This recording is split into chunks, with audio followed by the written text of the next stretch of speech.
Ladies and gentlemen, I'd like to call you to order and welcome you to the Immediate Assembly meeting this afternoon. Before I go further, I'd like to welcome a new member of the Assembly, Dr. John Wells, who is succeeding Jane Ramsey, who was our representative nominated by the university coming from the biomedical campus.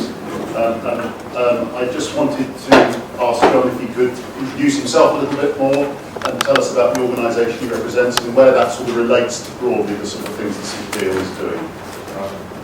Well, briefly, so I work for the university, although my allegiance is to Cambridge Institute. The Cambridge Institute is at the part of the University of Cambridge, so I'm employed by the university. I'm the Director of Operations at the CIUK Cambridge Institute, which is on the biomedical campus. I'm also a partnership governor of Addenbrooke's, so I have that connection as well. Perhaps that's sufficient. Biomedical campus perspective.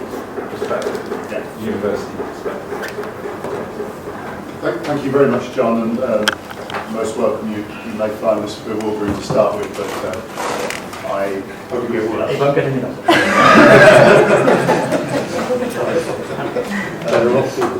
If I then could go to apologies for absence, I know that Helen Valentine indicated she would be arriving late, so we'll see that later.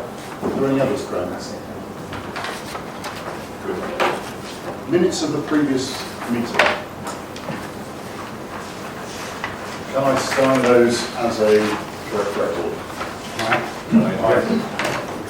Lou? I thought it would be helpful to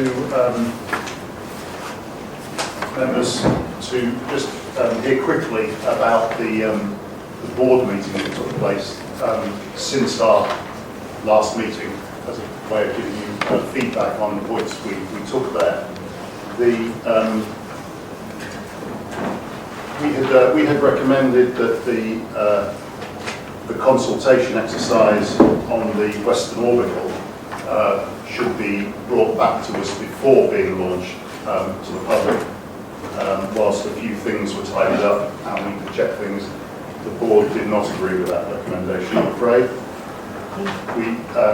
We recommended the inclusion of two items on the long list of projects to be evaluated for tranche 2 in the city deal. One being a city centre bus and coach capacity management scheme, and the other being a Huntingdon Road Park and Ride site. And the board has built those onto their long list, so accepting our suggestion there. There was a smaller question, it might be small, I don't know, but the suggestion that was made from here last time that the description of the Science Park station be changed to Cambridge North Station. The board accepted that because that's a fact that everyone agrees with, that it's called Cambridge North Rail Station when it happens. They did not agree that the Science Park was the ultimate terminal point of the route that we were talking about there. And so that kind of was a half and half answer to our question. Then I think there were no other particular items. There was relative harmony on the other items from here, and I don't think anything worth reporting further. Chair? Morris. Could I just ask whether they realised what they were doing?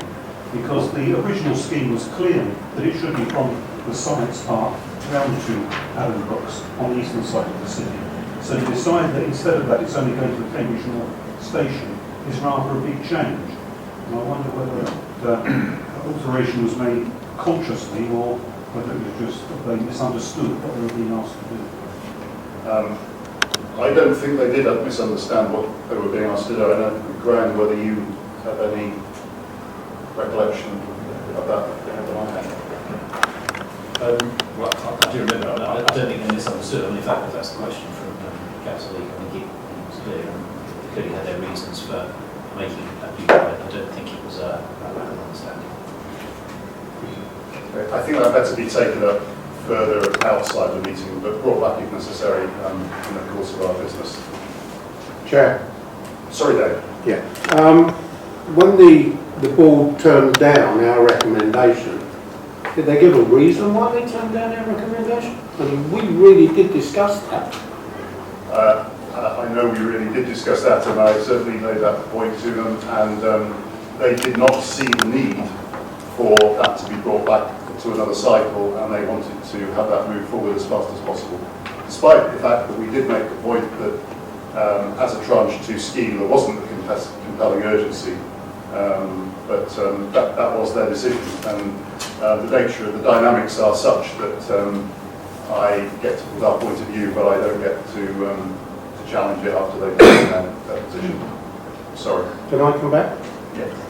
We'll watch in interest then to make sure that it comes through before our next meeting, otherwise it could have been considered at our next meeting, couldn't it? Yes. Indeed. Okay, so declarations of interest. One of the questions later on the agenda is Nicola Harrison, and as before, I declare a personal relationship with Nicola. And any other declarations of interest we can make when we get to the items of concern. Question? Sorry, Chairman, sorry, not a declaration of interest. Before, while we're doing reports and things like that, and just to save Mr. Hughes from writing to us, if I take us all to page 8 of the minutes, where I asked a question last time, which is we're going to create another 420 apprentices, or we certainly hope to do so, and I asked 420 above what base number. Save Mr. Hughes writing to us all. Tanya Sheridan's very kindly found out the base number for everyone's interest is 300. There were 300 apprentices created in the 12 months to November. very good. Thank you for completing the record. It's worth noting that that's in the STEM, science, technology, engineering and maths subjects, which is what the skills services concentration of apprentices on. Can I ask where do you get the information from? We have about 30 or so, I was wondering where it comes from. I believe, but I may now have to write, that it's from the Skills Funding Agency data. But it's perfectly consistent that St Michael's number is within the existing number. It may well be. Yes. And, but my take on hearing this was that probably for a lot of us, the 420 now seems a relatively much larger figure of increase than we probably had envisaged. So it seems that we are aiming to make a significant change if we can. And on that one, could I ask what sort of apprenticeship we're thinking of? 4 yearly, 3 yearly, or 6 monthly? I think that's probably taking it a bit. I think we have to wait until we have that on our agenda. No, there's proper apprenticeships. No question. I think we have to leave the question in the air because this was just a tidying up of the information from last class. Sorry, could I just ask, when is this going to come back to us actually? When will we next be discussing this? The 6-monthly report on the skills service is scheduled for the June board, which will be, I think, May Assembly just before that. Quite nice to have the opportunity to discuss this earlier, please, because I think there are some, certainly I've been thinking of some questions that I would like answered. Perhaps we could just have a small agenda item. I know Francis and I had a sort of off the record conversation after the last meeting, and some things just came up sort of informally. Yes, so I'd like to see it earlier than that, please.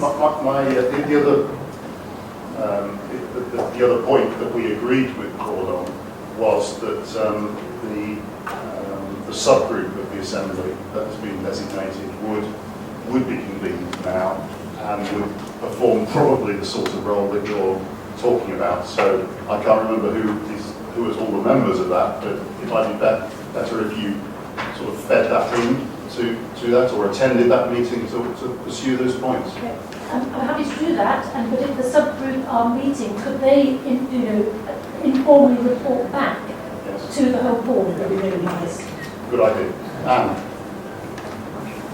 Yes, there is a meeting in January, so I'm sure we'll be happy to agenda that and try to come back with some more clarification on strategy to achieve this alternative. Thank you. So we come to questions by members of the public, and we have a number of these, and I will just give an overview of how I propose to take them. We have one question which doesn't touch on a particular item on our agenda, from Edward Lee, and I will be asking him in a moment to come and ask that. We then have 3 questions relating in some way to our item on greening landscape enhancements in the public realm. And I propose to take those questions just ahead of that item. And that will be Mike Sargent, Wendy Blythe, and Nicola Harrison. And then there are 3 questions that relate or touch on the report on the call for evidence, the next item on our agenda, and I will call Penny Heath, Lynn Hyatt and Robin Pellew to ask those questions just ahead of that report. My intention will be, in those cases, to ask the officers to cover those questions when they make their report. And if they don't, I will be making a note and chasing those answers out if they haven't done so.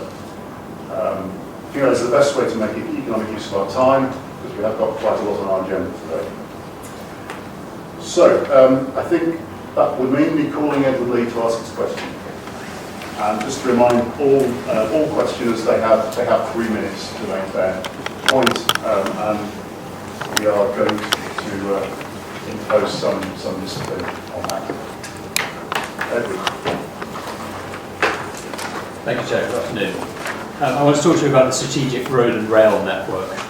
As you know, in the past 2 years, there have been a number of major developments in the region. The City Deal, publication of draft local plans paving the way for tens of thousands of new homes, expansion of the Cambridge Biomedical Campus, the Central Government Commission study for an Oxford-Cambridge Expressway, London Stansted Cambridge Consortium's launch of a Growth Commission, expansion at Stansted Airport anticipated to add 7 million passenger flights annually and 7,000 jobs on the site. Together, these will add considerably to the load on the region's strategic highways and railways, which already struggle to cope. Annually, the A14 carries in the region of 25 million vehicles past Cambridge, the M11 22 million, the A11 17 million, and the A505 9 million. And Cambridge train station sees nearly 11 million passengers. Many of the most urgent upgrades to the region's road infrastructure involve Highways England, from adding new connections between the A428, M11, A14, A11, to increase capacity at junctions. There is also huge untapped potential in the existing rail network. New stations, parkways and more frequent services could take thousands of daily car journeys off Cambridge's roads. And rail is generally popular, being fast and reliable, and has a lower environmental impact than widening roads. So why is it that so few of these schemes feature in the transport strategy for Cambridge and South Cambridgeshire? On the face of it, they have compelling business cases. If it's because the waiting list for new schemes is long, then surely that's all the more reason to get on now with the feasibility studies and business cases, so that Highways England and Network Rail can programme these schemes sooner rather than later. And if it is proving difficult for officers to engage constructively with Highways England, Network Rail or train operating companies, what are you doing about that? How about, for instance, asking the Department for Transport to appoint Highways England and Network Rail as formal partners to the city, in the City Deal, with representation on the board? Thank you. Thank you very much. I'm going to ask Jeremy, sorry. Jeremy Smith, sorry. Jeremy, go for it. I think, first of all, there's certainly no lack of recognition of the importance of the issues raised. and indeed there are schemes on many of the networks that you've talked about in the long-term transport strategy for Cambridgeshire, which includes interventions on much of the strategic network, including on the M11, the A428, the A14 obviously, and other important links on the network. In terms of working with the rail industry and the Highways England, the County Council and indeed other partners around this table do work very closely with them. It is not for us to develop business cases for schemes on Highways England's network, or unless there's a particular local imperative, as there was indeed for Cambridge North and now looking at Addenbrooke's, on the rail network. The rail industry have a huge agenda of their own and indeed are introducing very significant improvements through the Thameslink programme and on other routes feeding into Cambridge, and hopefully we will see with bids for the Greater Anglia franchise further improvements to rail services feeding into Cambridge. So I think I'd probably like to reassure you that actually a lot of these issues are already in transport strategy documents that cover the county and the Cambridge area, and there certainly isn't a lack of effort in this area. Jeremy, could I just kind of bring you back to Edward's last point? So in talking about why doesn't the city deal invite Highways England, Network Rail to be sitting around the table with us this afternoon? Can you give us some guidance on the appropriateness of that and whether that could be something that would be viable? I think that is probably something that the Assembly and Board might want to think about themselves. It is probably fair to say that at the moment the City Deals schemes focus, in terms of delivery of schemes that will be funded by City Deal, focuses on networks that are primarily the County Council's network. But that is not to say, of course, that there aren't issues on the Highways England's network or Network Rail's network which could be extremely beneficial for us. And those conversations do need to be joined up. I think we would be confident of the County Council that those conversations are generally joined up. So I think it's probably an issue for the Board and Assembly to consider whether they think there is benefit in engaging with or formally inviting Network Rail and Highways England either on a formal or watching basis. I think it might be useful, given you're saying that a lot is already going on there, it might be useful if we had a clearer picture of like a sort of map of the engagements that are going on different things that Highways England and Network Rail are engaged with and are relevant to us. We would be happy to bring that either back to the Assembly and Board at a meeting, or alternatively draft a note and circulate to the Assembly and others.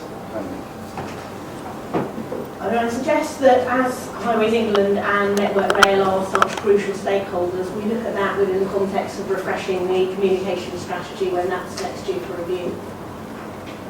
And making sure that we incorporate how they might be, how we might have make sure that the strategic engagement with them is correct and right, and that the Assembly and Board have the right view of that. So you're saying not appropriate to do what?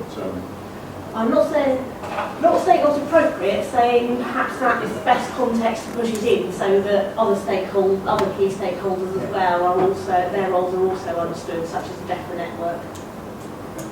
I think it should happen, but it's not going to happen because we're in a vacuum and we're dealing with little things, we're not dealing with the big picture.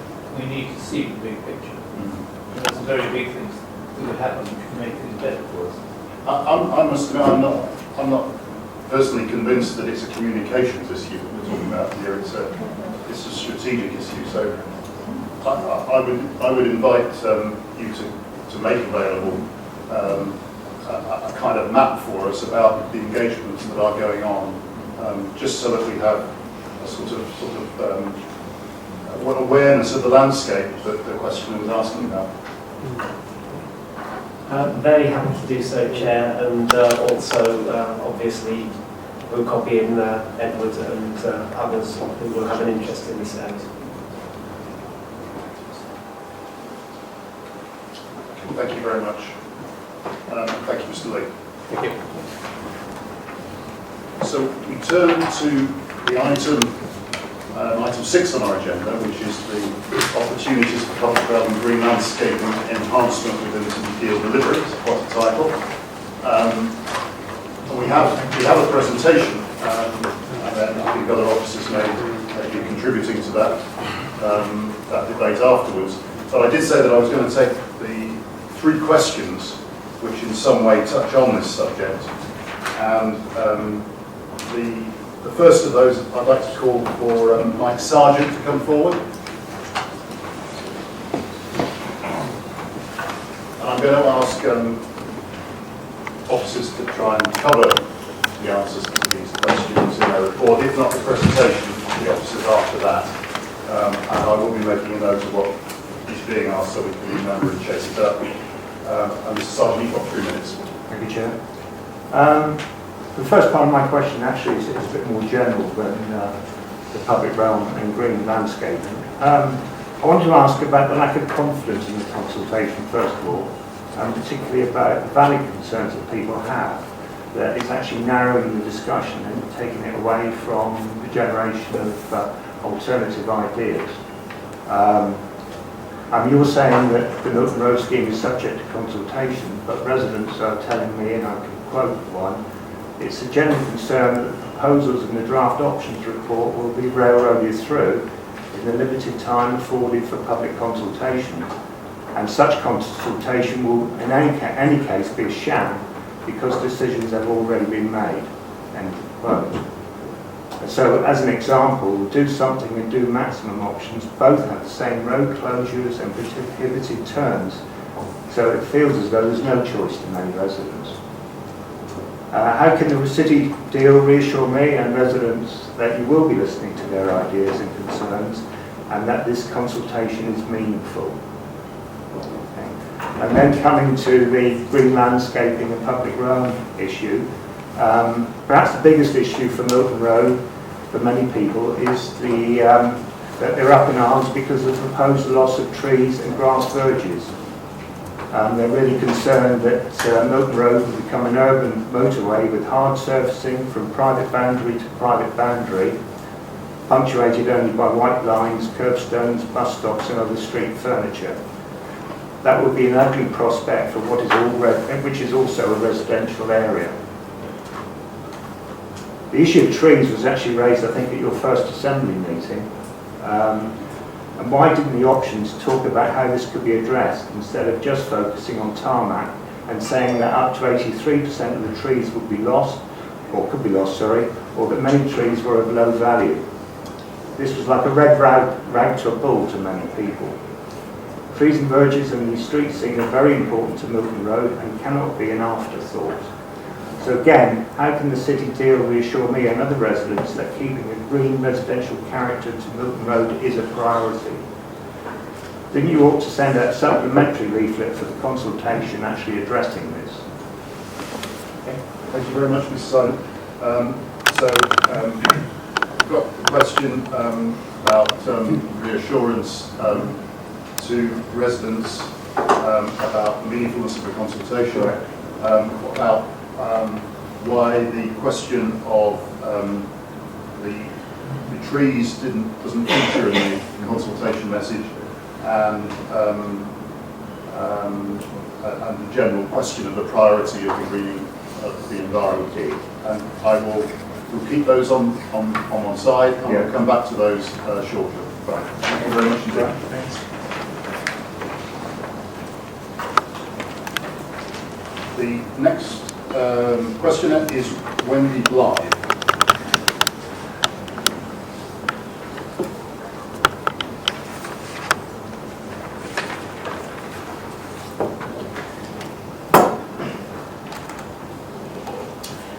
Wendy Blythe from FECRA, Federation of Cambridge Residents Associations. Cambridge City Council supports the need for climate change and pollution control. Given that, how will the loss of grass verges, trees, gardens and nature posed by arterial road schemes be assessed? Verges soak up surface water, trees are a buffer against noise and pollution. The City of New York has made tree planting a priority to tackle pollution. A large number of respondents to the call for evidence have argued that bus lanes are an engineering solution to what is in fact a traffic management problem. They will simply generate more road capacity. Given that the argument for bus lanes is not yet proven, will the wishes of residents who want to keep their trees and gardens be ignored? In this context, how are you also assessing the public health implications, by which we mean psychological impact of these transport schemes on communities and on individuals? Are all our arterial roads to be devoid of charm? At the moment, they have attractive trees and verges. What environmental standards should a world-famous heritage city with attractive approach roads be aspiring to?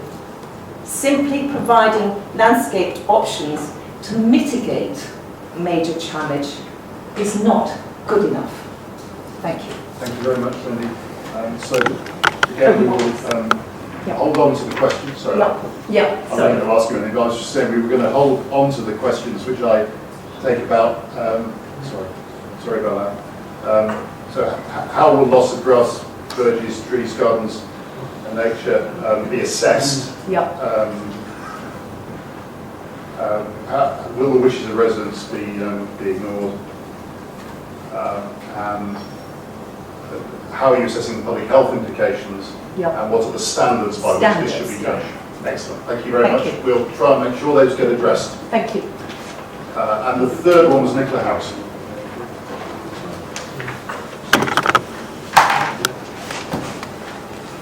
Thanks. Good afternoon to you all.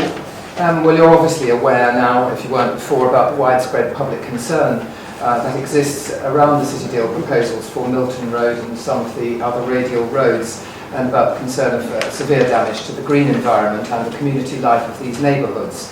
Now, the City Deal is obviously a fantastic opportunity to improve Greater Cambridge's poor transport system, but at present there seems to be a real danger that its engineering schemes are going to fail to achieve public support. For a project that's governed by democratic bodies, that has to be regarded as a matter of grave concern. The problem is that people are frightened of losing the character of their neighbourhood, especially the green environment, and they have no confidence that the City Deal cares about that. I think there's something practical that you can do about that. I want to propose that the City Deal should produce an environmental design code. This would be drawn up by landscaping and public realm specialists, including council officers and external experts, and would be put to public consultation before going to the City Deal board for adoption. Design codes have been used for planning the current Cambridge urban extensions, and I believe they've worked well in guiding and controlling design outcomes there. The code would set clear environmental standards, which would guarantee that consideration of the local environment is not simply an optional extra bolted onto the engineering design, but is at the centre of everything that the City Deal does, on the radial roads and in due course in other locations inside and outside the city. The code would be based on the principle not only of protecting the existing environment, but of improving it. I believe an investigation of national and international best practice would reveal creative and innovative ways to achieve that goal. If the City Deal is prepared to make the modest investment required to produce this design code, there is the chance to create the better, greener streets that local people deserve and can be proud of. You have ambitious targets for reducing congestion and improving conditions for buses and cyclists. These are obviously to be welcomed, but not at all costs. You have recently conducted a very useful call for evidence process to gather ideas and expert evidence about options for reducing congestion. And I hope you'll agree that an evidence-based approach to environmental excellence is also needed to improve public confidence in the City Deal and help you achieve your targets in a timely way. Thanks very much. Thank you. So, to summarise the proposal, a proposal that the City Deal is asked to prepare an environmental design code which conforms to the expectations that you described in your question. We'll come back to that point later. Thanks. Excellent. So we now move to the main item, number 6, and members will remember this was the item that we had asked for as an assembly. It's an item that we have initiated, which will take us to consideration of the kind of focus that some of the questioners have actually been alluding to on the impacts of the environment that our transport schemes may have, positive and negative. And what we had asked for was a sharing of practices, sharing of best practices to give us some idea of what we could aspire to for the environment out of these transport projects. So I think we have a double-headed presentation. Glenn, you're starting. I'll start. Would you like to introduce yourselves when you... I will Thank you, Chair, and thank you, members of the committee, and also welcome to audience as well today. What we have for you is a relatively brief presentation. I think we're going to take the lead. You can't hear, I'm sorry.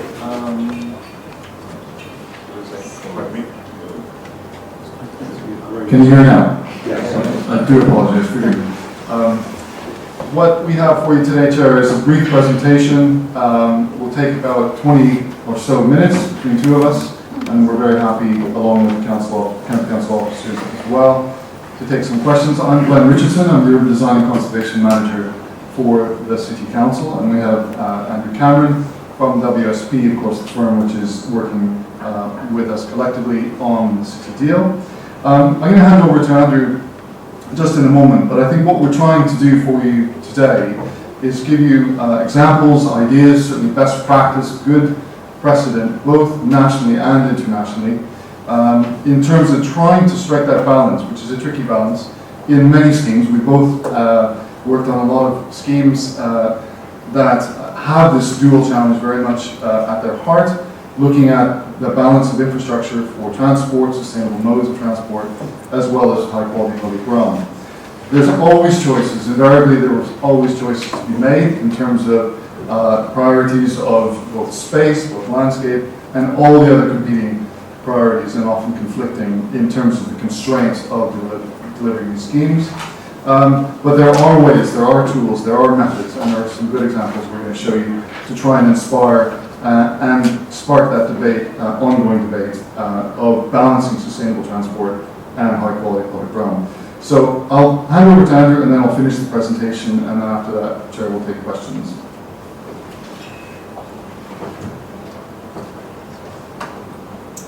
Thank you, Glenn. Good afternoon, everyone. As Glenn said, I'm Andrew Cameron from WSP, Parsons Brinckerhoff. I'm Director of Urban Design at our practice. I'm also a transport planner, and I'm quite passionate about streets. As Glenn said, I'm going to talk a little bit today about some reasons why I think we need to care for our streets in all our cities, but also what people are doing around the country, around the world, in terms of making those streets actually wonderful. I think charm was the word we heard earlier. But here we go, the persistent street. Streets have a habit of hanging around. Once we set out the layout of streets in a town or city, they're a bit like glue. They tend to stay there for a long time. And if you like the glue analogy, they're the stuff that actually holds our communities together. If we design poor streets, then the communities are divided. If we design good streets, they're joined. More of that later. And we can take any city. Here's Copenhagen from 500 years ago. The street pattern hasn't changed because once it's laid down, it stays. They didn't make their streets wider. They just put everyone on bicycles instead of building bigger and bigger roads. Here's my hometown in Newark-on-Trent. The marketplace and the streets that lead to it haven't changed for about 4.5 centuries. This was it in the late 18th century. We used to hang people there. We've stopped that recently, and this is what it looks like now. But it's still the place where everyone meets, where the market is. That street pattern hasn't changed at all. What has changed are the buildings, apart from this one, which is a 14th century building which somehow hung on. Everything else gets changed. So that's why streets are important. They hang about for a long time, and we've got to care for them. And we need to know what the difference is between streets and roads. And I would suggest we need to build streets rather than roads. We've had for a century and a half now a profession of designing streets for vehicles. We started off in the New Town in Edinburgh, where the dimension of the main streets was sort of 6-horse carriage could only take a U-turn. And ever since, we've had more of these things on our roads, and hence we design more and more for motor vehicles. But there's change afoot, and the government has produced 2 documents, Planning for Streets 1 and 2. I helped write these, first one in 2007, really to bring a change in thinking about how we care for our streets, and to re-strike that balance, going away from vehicle-dominated places, back to streets for people, for human beings, and as part of that obviously is the greening of those streets to make them pleasant environments to be in. And one of the things we did in the guidance was try and set out a way to think about streets and roads. And it was this idea that a street needs to have 2 principal functions. One is to do with movement. Yes, it's got to move people around by car, by bus, by cycle, or walking, but also it needs to be a place, and that place element is equally as important. And if we just think about movement, we get expressways, distributors, collectors, heavy trafficked arterials, those sort of things. But actually we should be trying to build these things, lanes, streets, avenues, boulevards. They've all got a human component. And that gives us the difference between building a road and building a street. Just a couple of quick examples. This is a road. This actually divides the communities either side of it. It's fast, 60 miles an hour, and you can drive faster in this particular case. But that bit of tarmac from curb to curb could be treated very differently. Same dimension of tarmac here. Here's what I call a street. It actually doesn't divide the communities, it brings them together. It's not actually wide enough for 2 cars to get past, but that's fine because everyone has to slow down and they have to flash their lights or wave to the other driver and get past each other. And sure enough, this actually carries more traffic than this particular example. And if you're going to have an accident here and you hit a pedestrian at 60 or 50 miles an hour, the chances are they're going to be killed. But if you hit a pedestrian here at 15 miles an hour, the chances are far that they will survive. So perhaps there's that balance to be struck. And it's not just smaller streets, small communities that these are, right up to bigger streets. Here's Abu Dhabi, where we also helped write the Abu Dhabi Street Design Manual. This isn't one of the ones we built, but they built monster streets and everyone drives faster and faster. Doesn't have much of a place element, but why not take, again, the same number of lanes and think about a great boulevard, a great Parisian boulevard, which is a wonderful place to be at the same time. It has a high traffic capacity at low traffic speed, and actually has the highest rental values and commercial values in the city with the most traffic. So we can have both, but we've got to get the design right. And of course, what's great about this, what makes it a boulevard, are the trees. That's key to making it a fantastic space to be in.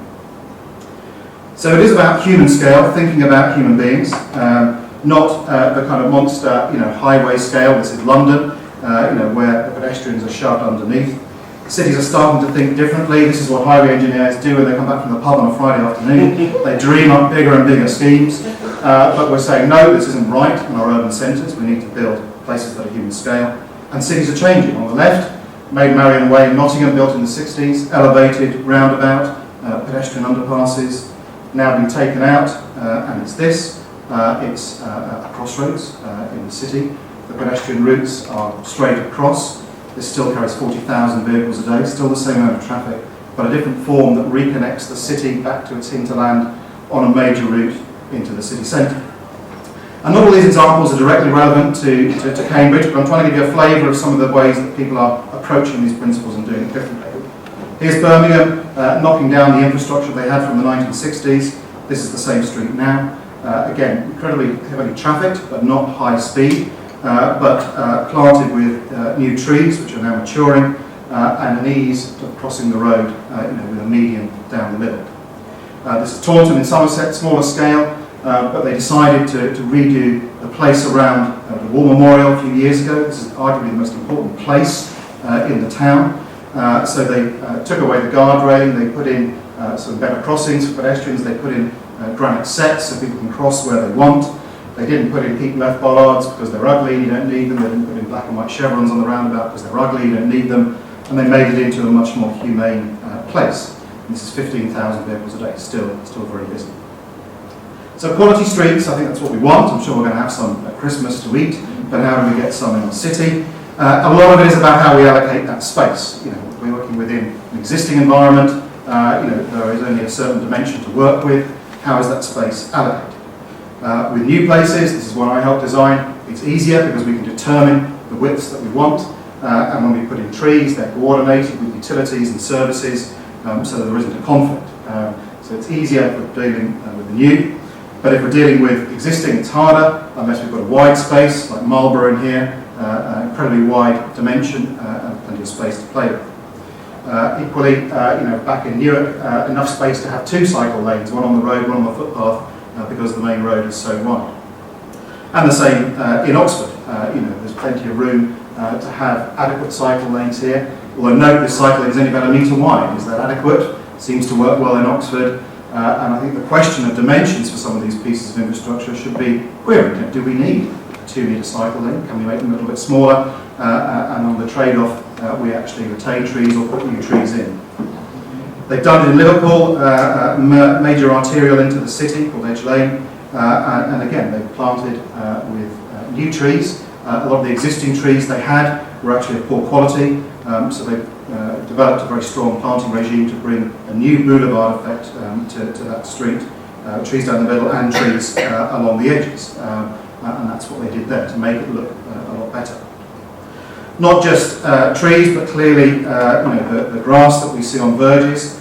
Can that be retained in places? Can it actually have other functions? A scheme I did where we made the grass spaces actually part of the drainage system. So these fill up a couple of times a year with water when it rains, and the kids play in them because it's muddy and they love it. So why can't we think about, you know, that being part of the design of our streets as well? Here's another one in the same scheme. Smaller scale, more urban. You know, again, these sort of things, you know, they're there, they've got a purpose in terms of taking the water away, but they also add to the greenness of those spaces and help with environmental considerations as well. In London, there's been different approaches. Kensington High Street, several years old now, but a scheme to remove clutter and guard railing with some tree planting down the middle, cycle planting down the middle. Doing all those kind of unsafe things actually reduced pedestrian accidents by 70% in the street by letting people cross where they want. Speeds are down. But no cycle lanes. The cyclists all travel on parallel routes. They didn't put cycle lanes along that main street. But here it is, you know, they kept some of the mature trees, some of them went because they were poor quality and were replaced. Same on Walworth Road, similar scheme with a median down the middle, done on a budget compared to High Street Kensington. But actually they changed the perception for pedestrians. At all the junctions, like here, pedestrians have a level journey on the footpath. So every side road, the car has to stop and turn over the footpath where the pedestrian gets to go straight all the time. Is that something to consider here? Resetting the balance in terms of who's king within the street. Same on the Strand, small, medium, but enough to let people cross. Note again, no cycle lanes, people travel on parallel systems rather than use that space for cycling on the main route. Of course, people can still cycle here. I did it the other day within the bus lane. New Malden, smaller scale, south of London. Nice little scheme to reduce the carriageway width, again to make it a little bit easier to cross with this flush median down the middle, lighting down the middle to narrow this space, and new trees to green this space. But a word of caution, that the road safety auditor turned up at the end and said, actually we should put some white lines down here just to make it a bit safer. We should have some bollards and some white lines here, and we'll put a keep left sign under the lights here, and it's going to be illuminated even though it's under the lights, and cars have had headlamps for a century. And all this stuff gets added in, and it costs money, and it makes the scheme look poorer. So word of caution, you don't necessarily need all this. Malden did a great job. They just nicked the idea from here, from Hennef in Germany, exactly the same columns. But the Germans don't have to keep right signs or white lines and all that, they just keep it really simple. So that's another message there. Less is more when it comes to the detail. And then just three more to wrap up on, again, internationally, but allocating that space on some of the main routes. This is Copenhagen, and they've actually squeezed the bus lanes here. This bus lane is only about 2 metres wide, and that's to get a cycle lane in and a small median. They thought that was important to let people cross. So it's that trade-off. You can do the due maximum, but do you lose shop fronts and trees and what have you? But is there a way to balance it slightly better? This is Stockholm, similar thing. They actually squeezed the cycle lanes in under a metre but tiny median. It's only 300 millimetres wide, but enough to step onto to be able to cross. And different ways of thinking. This is Rome with putting the cycle lane together, but it's not a standard size for two-way, but it's big enough for two people to get past each other. Again, compromise, balance within those spaces on the street. So that's a bit of a whirlwind tour of some thoughts on how we start to allocate space, what other people are doing in the streets. I'm going to hand back to Glenn now, who's going to continue. Thank you, Chair. Just another 5 minutes or so and we'll close. I think, just to be clear, what we're both not saying is you can simply graft these solutions onto Cambridge or indeed any other place. What we're showing you are examples of how it's been done. Every single area has a different condition, has a different set of constraints, and of course has different drivers. Just a couple of examples of how a unification of pavement in a hardscape, in this case without trees at boundary, can give a really interesting result. Clearly, this is not an example that can necessarily see on an arterial road, but unification of good materials really can work. Ashford's an interesting case as well. This was part of the ring road. The whole ring road was initially planned in Ashford to be redone, but there's a number of really good aspects to the scheme, including very much a unification of the hardscape material, but also landscape and tree planting. You can see, I'll just so the laser pointer here. In the back, you can see landscape that goes up the street here, but also very much an environment to slow speeds down. We're not standing here advocating necessarily what we call shared space or shared streets. That's not the point of us coming here today. It's more the point around delivering the quality of the public realm. Obviously, in Denmark, we've referred to European examples already. Very much the pedestrian getting priority of all age groups, which I think is crucial to all the arterial roads we're looking at in Cambridge. Poynton's a good example because while it's very much about shared space, it had a lot of conditions we have on some of our arterial roads, high levels of traffic, a number of large vehicles, service vehicles, movement and trip rates through residential areas, and a real challenge to this council in East Cheshire. But what was done is they looked at a place-based scheme. In other words, let's talk not just about traffic and movement and quality of the public realm, but let's talk about what the place needs. What's interesting about Poynton, and I've asked the consultant who worked on this, what's been the economic benefit of this 3, 4, 5 years later? There were 16 out of 32 empty shops when they started this scheme, and now all but one is occupied on long-term leases, or indeed 10 months after they were all occupied on long-term leases. Traders reported an 80% increase in footfall and turnover, and to my understanding, the accident rates are down as well. So not the same condition as we have, say, on Milton or Histon Road or elsewhere, but really interesting examples of how unifying the street pavement and landscape, and there are a number of trees within the scheme as well, can deliver really interesting results. Here's in Spain, obviously quite a different scheme, but my understanding this is real vegetation, real grass, through a very highly urbanized area. Another solution to greening places up. Queen Street in London, again another very unified hardscape sort of pavement. One of the crucial things, obviously, that you asked us to do was talk about landscape, as in soft landscape, trees, verges, etc. And just to do a quick narrative of a cross-section, say take 20 meters, and indeed we are thinking, as an example, we're not focused on one city deal scheme here, but say you took Milton Road, you have obviously quite a wide cross-section, pedestrians, cycles, buses, and cars, and then it's just handed on the other side. Another way of looking at this is clearly the allocation of space and who gets what, as it were. Obviously for trees, going to the outside, in particular of this right of way, another option would be to try and reallocate some of that space, some of those meters or half meters, whatever, to landscape and trees. Another option might be trees, indeed, on both sides. These are generally, in this case, newer planted schemes, but indeed, as Andy said earlier, potential with allocation or incorporation of existing trees as well.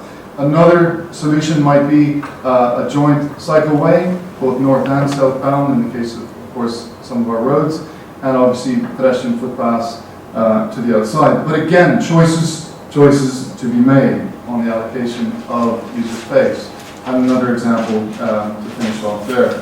One of the crucial things, obviously, in terms of trees is all really to do with soil volume. It's not the only thing, obviously, drainage, etc. But there's a product called structural soil that's been used all over. In fact, where I come from in North America, it's quite common.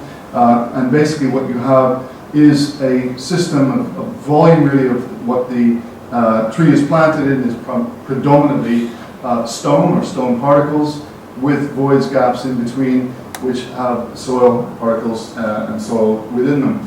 So what you get is a system where you actually can have utilities and trenches and so on and so forth in a soil medium that is quite beneficial for the tree. It's one of a few ways of doing it. Another is called the Silva-Cell, which we have used in Cambridge, the City Council, on some of our schemes, which allows for pipe work and duct work, etc., to go through, but it allows for a lot of soil volume within the root system for the tree. Here's one example of where you can potentially even assist with drainage to the tree. There's a section showing how you drain off the street or the pavement. This is a scheme that the council, City Council, did on Riverside, the use of the Silva-Cell system. So basically what the contractor is doing is creating the system under this bit of the riverside. Perhaps some people saw it in construction or indeed seen it now. Here's another example of where you have a utility actually running through the CRADE system and protects both trees and utilities. It's easier to do this in a new planting system rather than existing, of course. And here's what we have now on Riverside. The trees, to my understanding, are doing pretty well. So just to finish up, Chair, I think our 20 minutes is almost up. I think what we're suggesting is think different, experiment. It's been done elsewhere. Think place. Obviously, this is quite a different example to Cambridge, but vitality and the importance of place are crucial, I think, in everything we do. And just to summarize, there are lots of precedents elsewhere that have achieved infrastructure and sustainable modes and high-quality public realm. There will be choices to be made.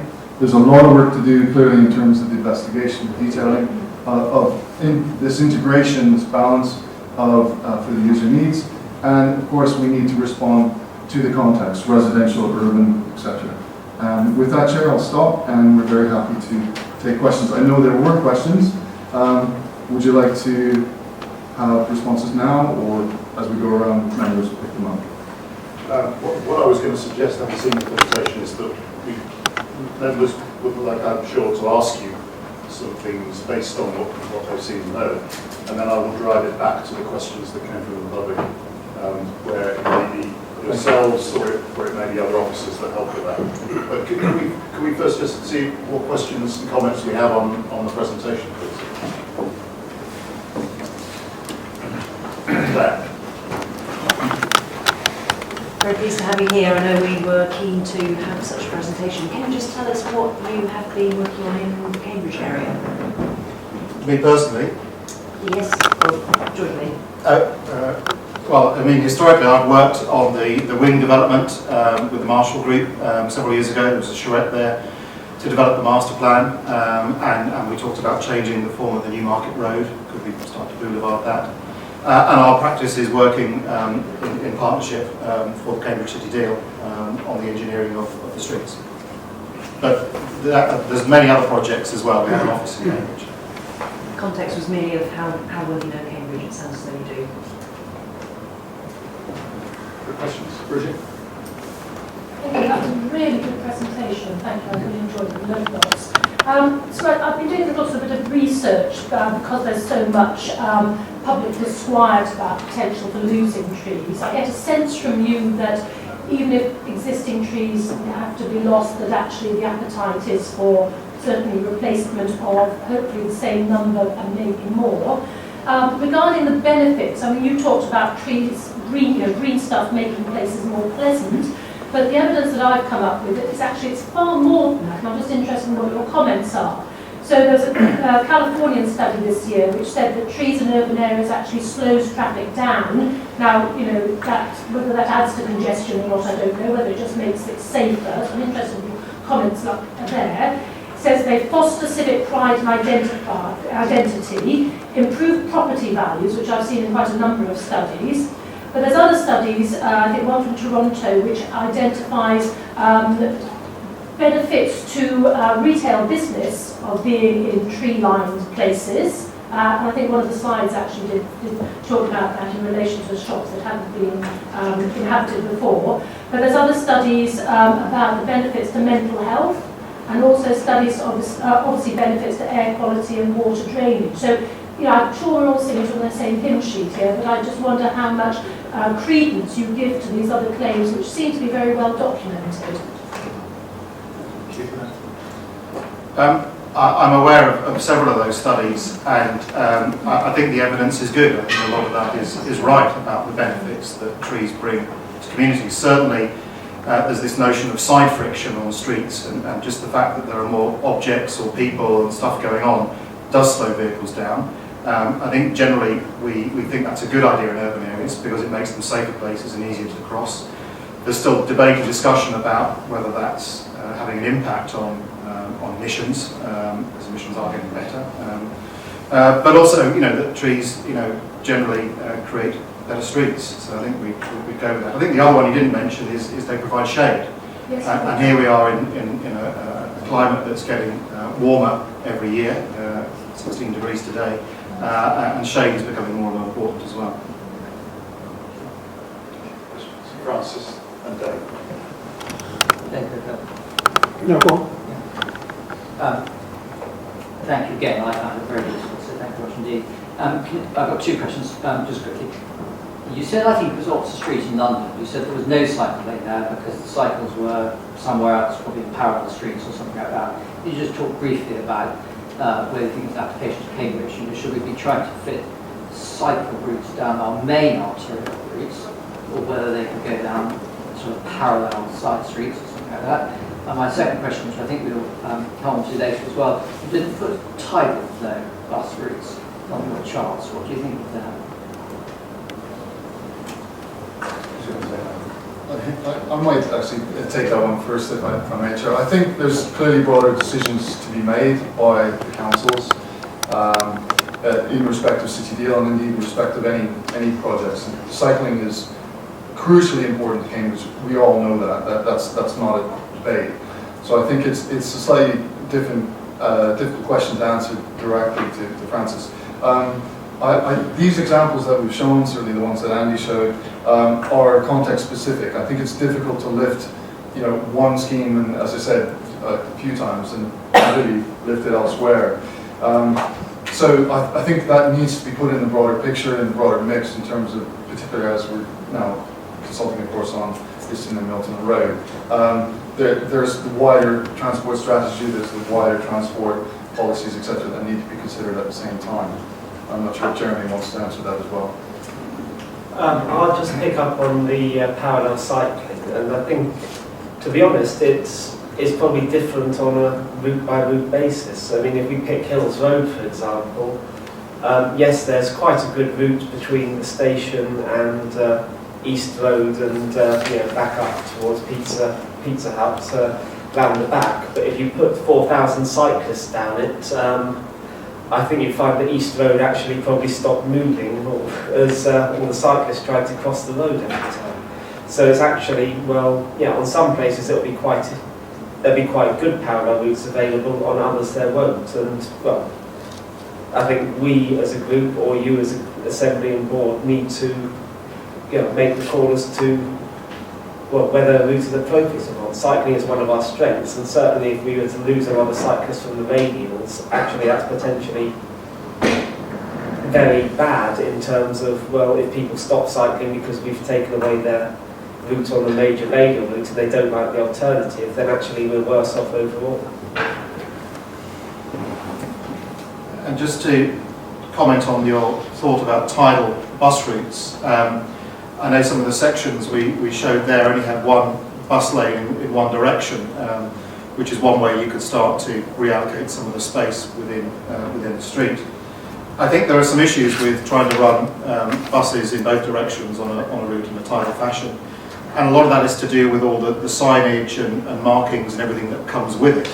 and things, just simple things like needing bus stops on both sides of that route, depending on whether the bus is going in or out.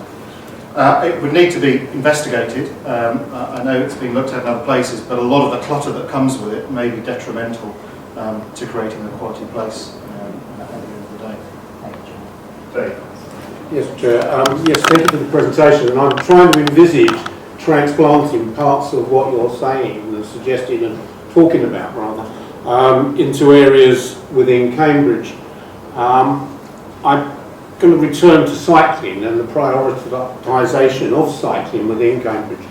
As a City Deal Assembly, and I'm sure as a board, we are attempting to get people to use more and more bikes.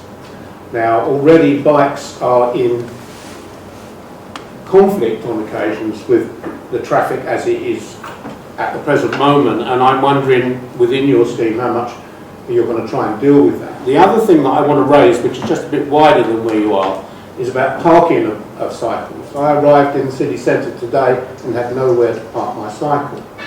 And this is getting an increasingly difficult situation. Wherever you look around this Guildhall, there's a cycle chained to something. Now, I'm not thinking that's a bad thing. I think that's a great thing. But when we get to the point at which we are saturated with push bikes, we need to start building into the plan more provision for cycle parking. Who would like to deal with this from the start? Array of officers.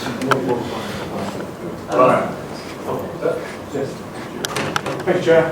I think tackling cycle parking first is incredibly difficult. There's such strong competition in the city centre for all types of users. We've been through exercises to provide as much on-street parking as we have. But I think it comes now to a sort of a more fundamental look at how we allocate the space that we have available, perhaps in car parking areas. If we're trying to reduce the number of private vehicles entering the city centre by encouraging more cycles, more people to use buses, the question is, do we need that level of parking? And we must have a sort of a more radical look at the way we use the space that we have available. Sorry, which was the second part of your question. It was around discouraging cycles, I think, which was again, I think as Jeremy answered, it is not to, it is clearly one of the very high level objectives of the city to encourage as much sustainable transport use as possible, and we're not going to do anything that will, Can I just come back? Yeah. Please. When I talk about shared use of road, I'm always conjured up in my mind my journey into the city up Mill Road, where I'm almost in combat with cars, and it's a dangerous sport, cycling up Mill Road, and that puts people off, and by dissuading people from using their bikes, we put them into cars. And I think that we really need to take some radical look at how the infrastructure of the city is and the people that live in that are able to move around the city without any danger. If I had children living with me, I would not let them cycle to the city centre via Mill Road. And it's these sorts of roads that we need to be looking at. Yes. I absolutely accept the point. Mill Road is not nice for cyclists, and I've tried it. I think with it. I mean, we're now moving in. I think as the next item is the access study to the city centre, and as part of that, I think it's incumbent on us to have a very close look at how the streets, the use of the streets is apportioned. And questions arise: do we need to keep those streets open to general traffic? Should they be used in a wiser way or a more effective way for vulnerable users? So we move people around in a more sustainable fashion than we do at the moment. And I think it's really a very, very deep look at how those streets are used that's required. And I think that's coming through the access study. Thank you, Kevin. Yes, thank you, Chair. I'm not sure whether I'm supposed to be clear in that part of the Milton Road scheme is in the ward I represent on the City Council, so I'll get that out there to begin with. And there's clearly a great fear of amongst the residents in the area about losing the trees that are down there.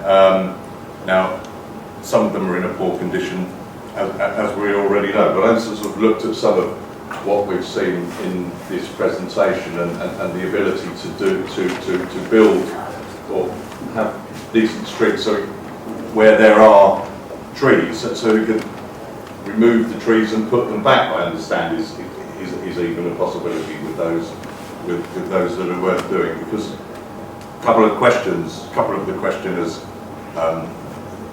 have talked about the impact or the design impact on the public realm, which is something I want to come to in the next item on the agenda, because I think we have to put something in there that says that that's what's being looked at, that we are going to be looking at that you know, we're not looking to produce roads that are just clearly bland and traffic only, and I think we have to allay the public sphere. So I suspect there will be lots of comment coming forward that will be in the reports that we will see later in the year.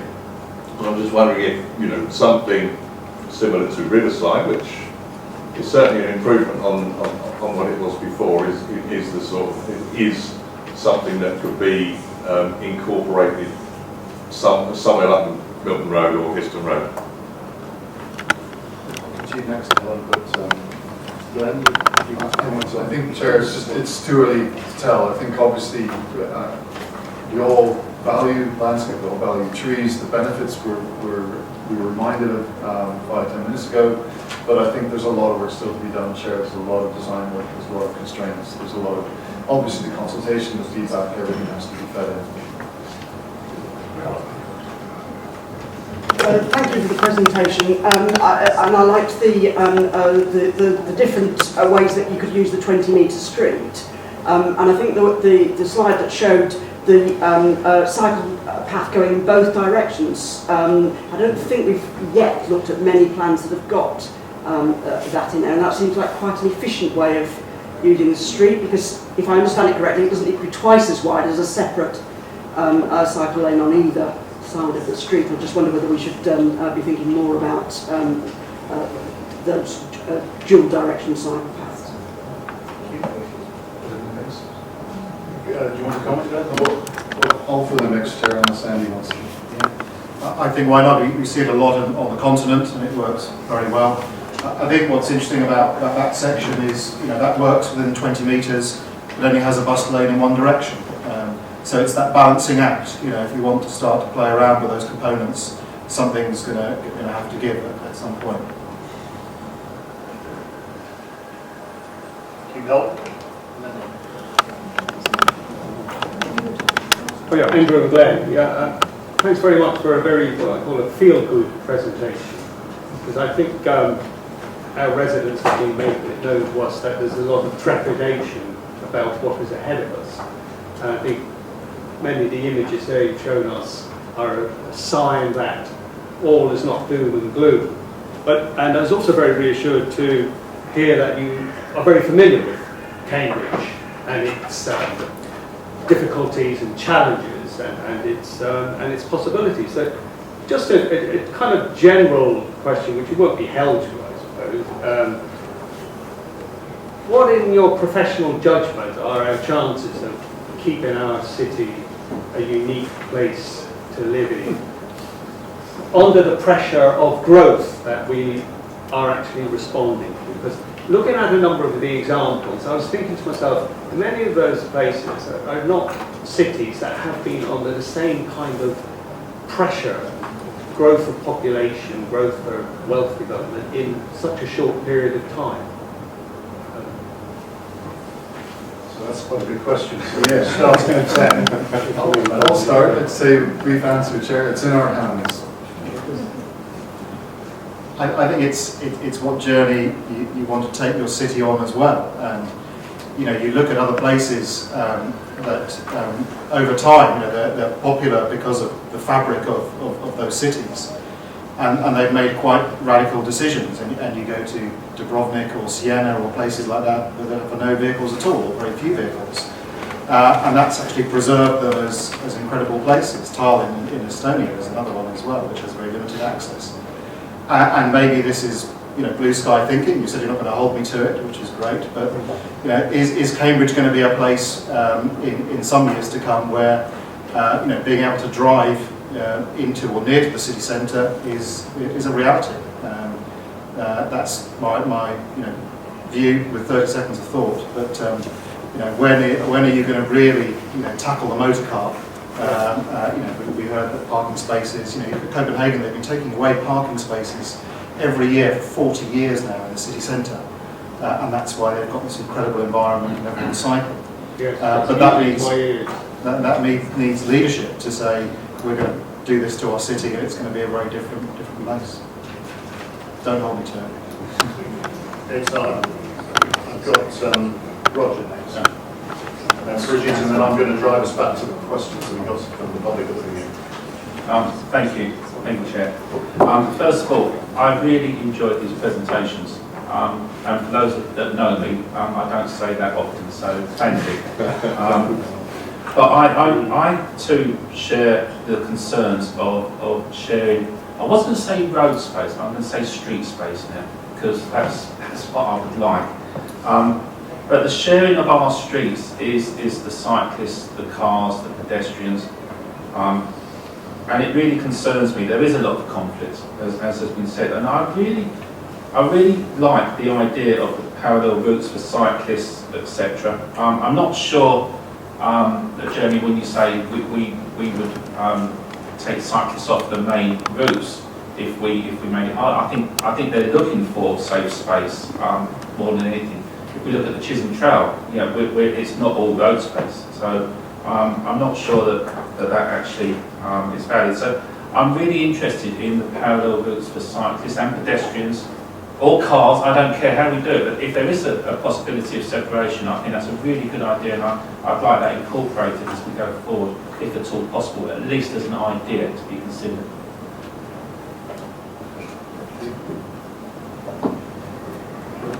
I think where there are opportunities, generally colleagues such as Brian and our cycling team do look for those opportunities. There are routes such as Mill Road where parallel is more difficult, but you're absolutely right, if there are opportunities, we should be taking them. Thank you. And then Bridget. Thank you. Right, well I started off feeling very optimistic and encouraged by this, and now I've heard words like compromise and difficult and conflict so often during this debate that I'm now really worried. So I would like us to go back to the question that was put by Nicola Harrison, where she talked about an environmental design code. I'd like us to revisit that, because I am very worried that unless we establish our design aspirations at the outset, that compromise and conflict and difficult will actually mean that the end product is far less good than it could be. So just going back to what Ms Harrison said, she said she wants to propose that we employ landscape and public realm experts, blah, blah, to produce an environmental design code. And she justifies this by saying this will ensure that consideration of the local environment is not simply an optional extra bolted onto the engineering design, which I think is a real risk here, but is at the centre of everything we do on the radial routes and in due course elsewhere inside and outside the city. So I would like to formalise that as a proposal, please, that we ask officers and or other experts to work up an environmental design code that will actually steer this work that's being done to make sure that compromise and conflict and difficult doesn't mean that actually what we get at the end is not the best it could be, because we've seen that the potential for good is actually really good. But we know we're working in a different environment, and if we establish a design code now, that will give us something to base all those designs on and to compare them with. That's a formal proposal. Thank you. Could I ask, Graham, would you like to respond to that one? Yeah, thank you, Chairman. Before I respond to the specific question, I'll just make a comment on compromise, because I don't feel despondent about it or depressed about it. But I think, and to colleagues to my right, I think that the reality is that we need to accept that there is to be a compromise. I think the important thing is to get the compromise right. In the sense that if we look at the sort of cross-sections that Glenn was talking about, if we spoke to cyclists, notwithstanding the comments about back routes, many cyclists will say we want to get directly from A to B, and we don't want to be sent across many junctions, often unsafe. So they want a space. Pedestrians want a safe space. Pedestrians don't like particularly sharing with cyclists. So shared use is not, as we as officers of the county discovered, is not a popular option. Bus company, bus users want bus lanes or some sort of priority that gets them guaranteed down that route without interruption. You talk to motorists and they want space. And the point is, in this 20 degrees cross section, you can't provide all of that with trees, so everybody getting what they want. So, I think the point about compromise is that we need to actually work out what the priorities are. And to be frank with you, I'm not making a judgment here, but if the priorities are cars, then you do a very different thing.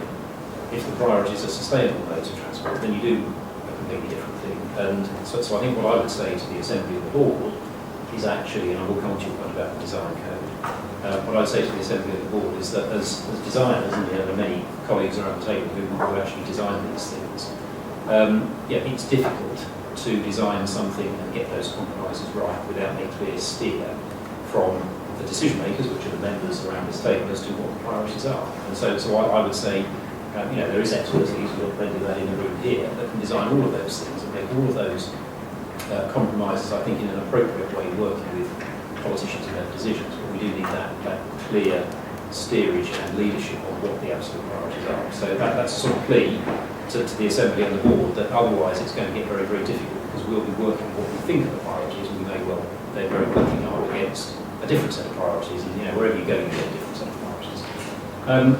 So in terms of the environmental design code, there are, as you and Nicola Harrison said, there are many examples of those sorts of codes being used. And I think, I'll kind of sit on the fence a little bit, subject to the views of the Board.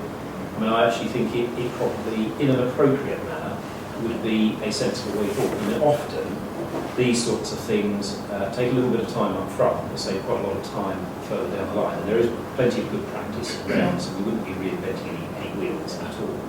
So, it's not for me to say you should or you shouldn't have one as members, but if that's what the Assembly and the Board would wish, then I think certainly as a principle it would be helpful to guide where we go on some of these key schemes. Would it be a start on this to say there should be no degradation of what is there now? I think that's the sort of issue that we would hope that design code would guide us on. Exactly. So that's a comment that could be supportive of that idea.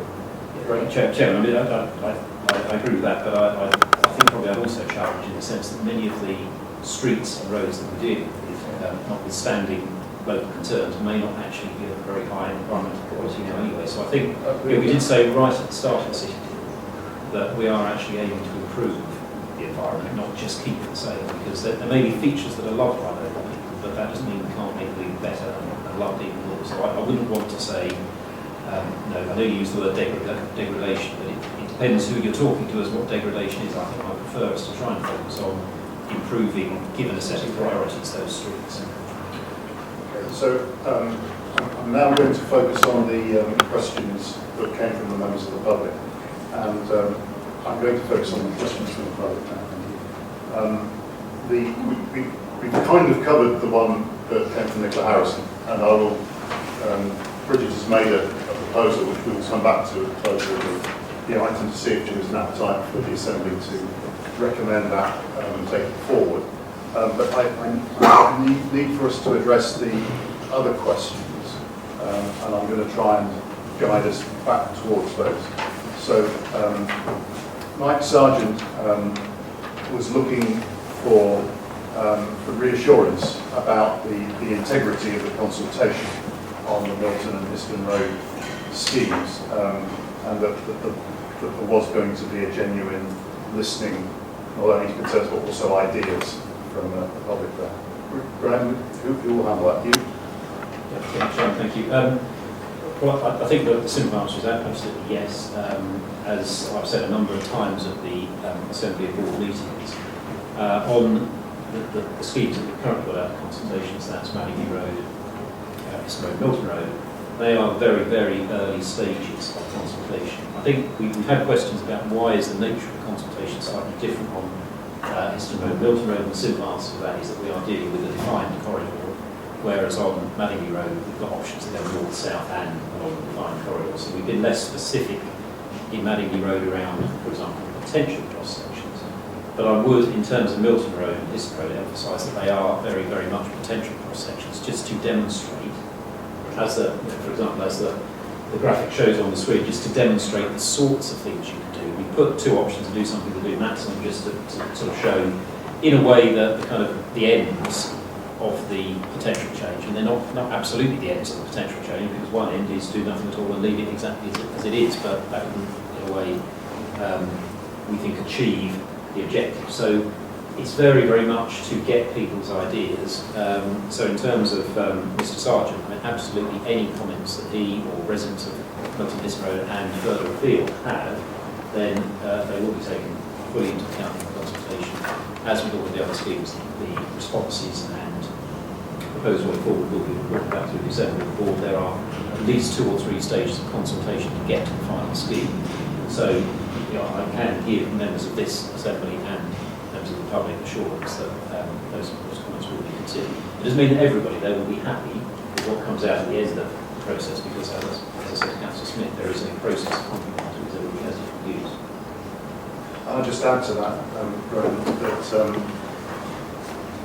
the city deal actually comes in for quite a lot of criticism, apparently, for the extent of its consultation. And I don't think we would be doing consultation to the extent we are doing if we didn't genuinely want to hear what comes back from it. And my personal inclination is to lean on towards thorough and deep consultation, rather than to rush things excessively and risk getting them wrong. But could I take you round to the rest of Mr. Simon's question, particularly why didn't the options for schemes worried about specifically address the trees, and reassurance that keeping the green residential character is a priority?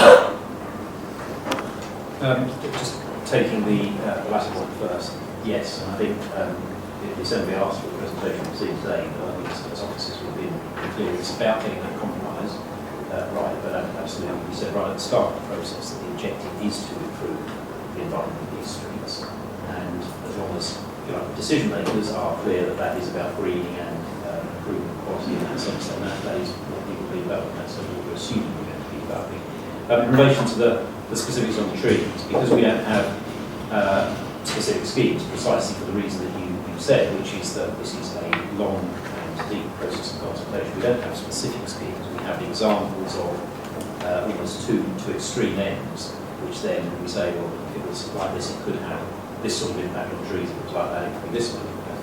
Actually, the real impact on trees and how that can be impacted and green spaces will come out of the more detailed designs once we've got a sense of key priorities from public consultation and this board that make decisions thereafter. And I'm just going to take us now to Wendy Blythe's questions. She was taking those points a little bit further by asking about how the potential loss of grass, verges, trees, gardens of nature, etc., would be assessed. So how, in the decision-making process, how you would foresee those factors being actually assessed? Thank you, Chair. I think it's difficult to say assessed in itself. I mean, what will happen is that once we've got a clear feeling of public and stakeholder views from the consultation, we will come back with some options as to how best the range of issues will be addressed, and that clearly will include how the green space and trees and other elements of each of these streets will be dealt with. And so it is at that point, I think, that through the Assembly of the Board, judgments and decisions and compromises ultimately will have to be made. So that is the process. We will come back with options that inevitably will, as I say, lead to decisions on particular priorities, and that's the process that we'll go through. That I think will, depending on what comes out of the consultation, come to conclusions on what priority green space has over the other elements, and how it can best be achieved within the space that they're playing. But does that also apply to public health implications, which you also raised?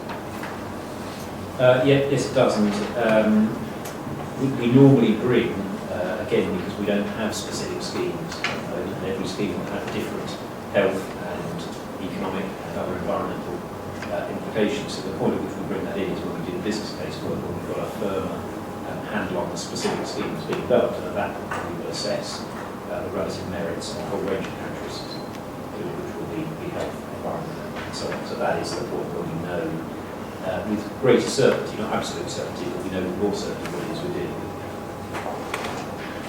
Thank you. We need to move towards closure on this item, because we have another major item to follow.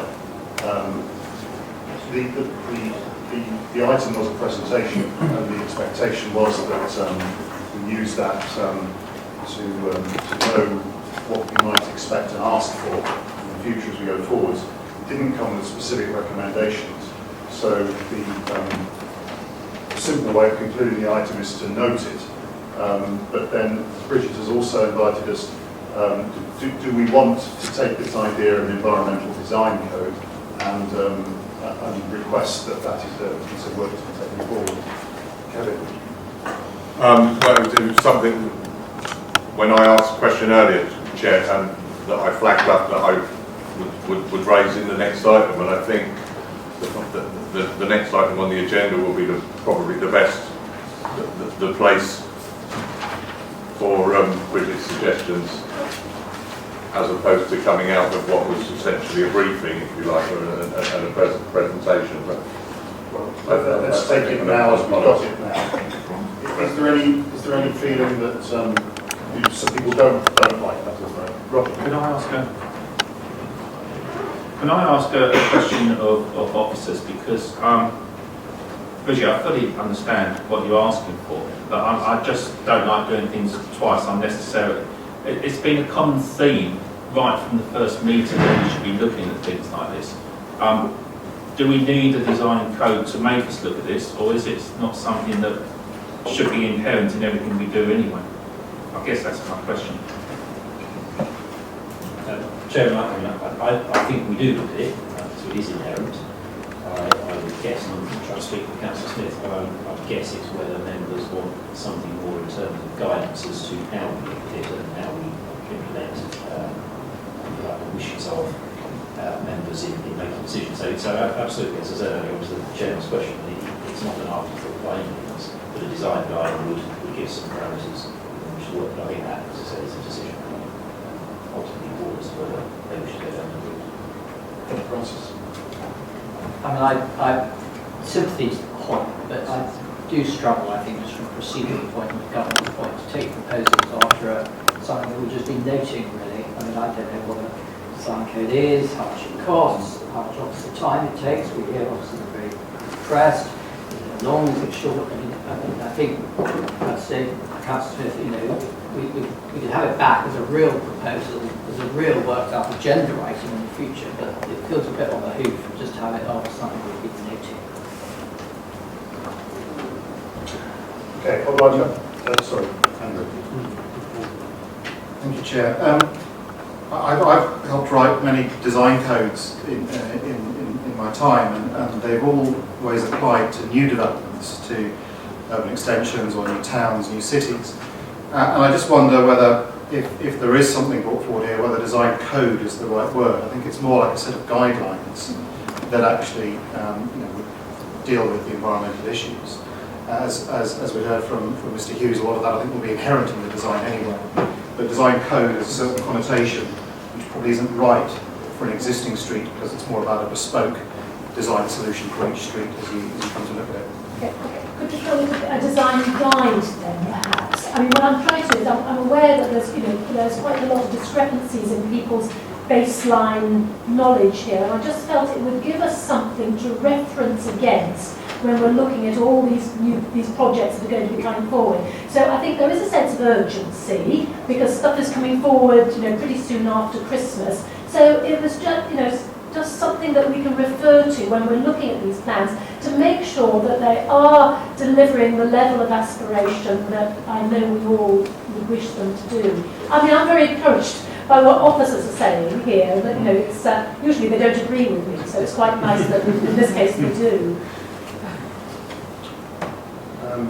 Can I suggest this goes practically into the assessment criteria in agenda item 7, so we could add it as an assessment criterion and define whether it's a design code or guidelines there. I think there is a bit of a distinction on that later item in the sense that that is about the demand management, potential demand management approaches, where what we've actually been talking about under this item is the infrastructure enhancements for things like bus priorities and so on. So, I mean, I think there's probably going to be a bit of a debate about the environmental dimension, like under the next item, but this was associated with the infrastructure development. I mean, I think that it would be a pity, given the sentiments that have been expressed around the table in terms of the presentation, that we could perhaps sort of mark a response to that, and also from how I think many of us know the public feel about this. And if it was an acceptable compromise in terms of the ideas expressed, that we ask for the officers to bring forward a proposal of what a design guide perhaps would consist of, and what that could do for us and what resource it would take. And bring that back, I think, in quite short order, because it's not the exercise itself, it's just a scope of what that would be. Then that would probably be a sensible way. So if we did buy it off, we knew exactly what we were asking for. Would the Assembly agree with that as an approach? Yes. So can I couple that then with the proposal that we note the contents of the presentation? Pass the suggestion forward on the design guide. Thanks very much.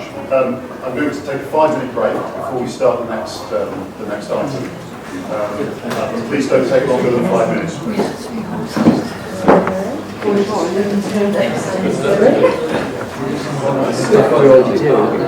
Okay, I think that's the 5 minutes of this. Can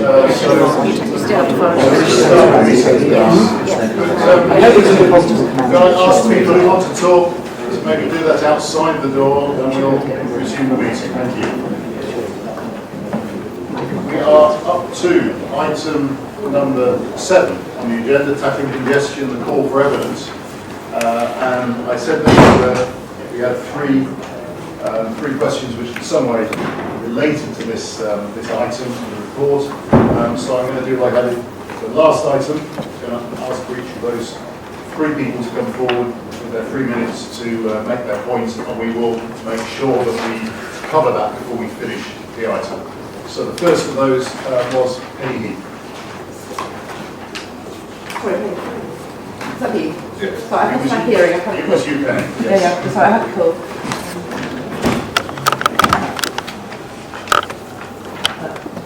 Thank you, Chair. You've got the context of my question. The board being asked to agree means assessment of submissions received, and there's 6 criteria. And I wondered why there is no criteria for environmental impact. I suspect my question is more relevant to the session we've just had, but I'll keep going. And I want to make 3 points.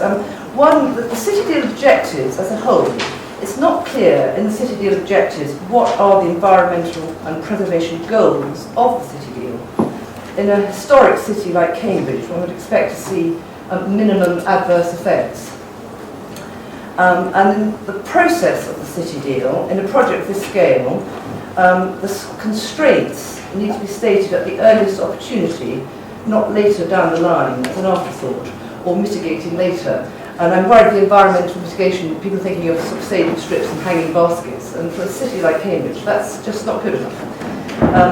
I'm aware that environment and public realm are quietly acknowledged in the summary, but they're barely visible. But the main point I want to talk was what conservation policies the City Deal are actually using as resources. It's not clear which policies the City Deal are following. In the NPPF, the National Policy Framework, there are 12 core planning principles, some which relate to transport, just to quote one, is to conserve heritage assets in a manner appropriate to their significance. And these principles should have fed into the transport statements and transport assessments. And I think they probably are there in the Cambridge local plan, the county local plans. There are policies on protecting and enhancing the character of Cambridge. But from what I've seen in the City Deal, most of the references are sort of the Mott MacDonald Access Study, and it's a very good read, but it pays slight lip service to what I call conservation, local plan and approach road assessments. It wasn't in their brief, but there's a lot of very good evidence-based work on the quality of Cambridge and its historic status.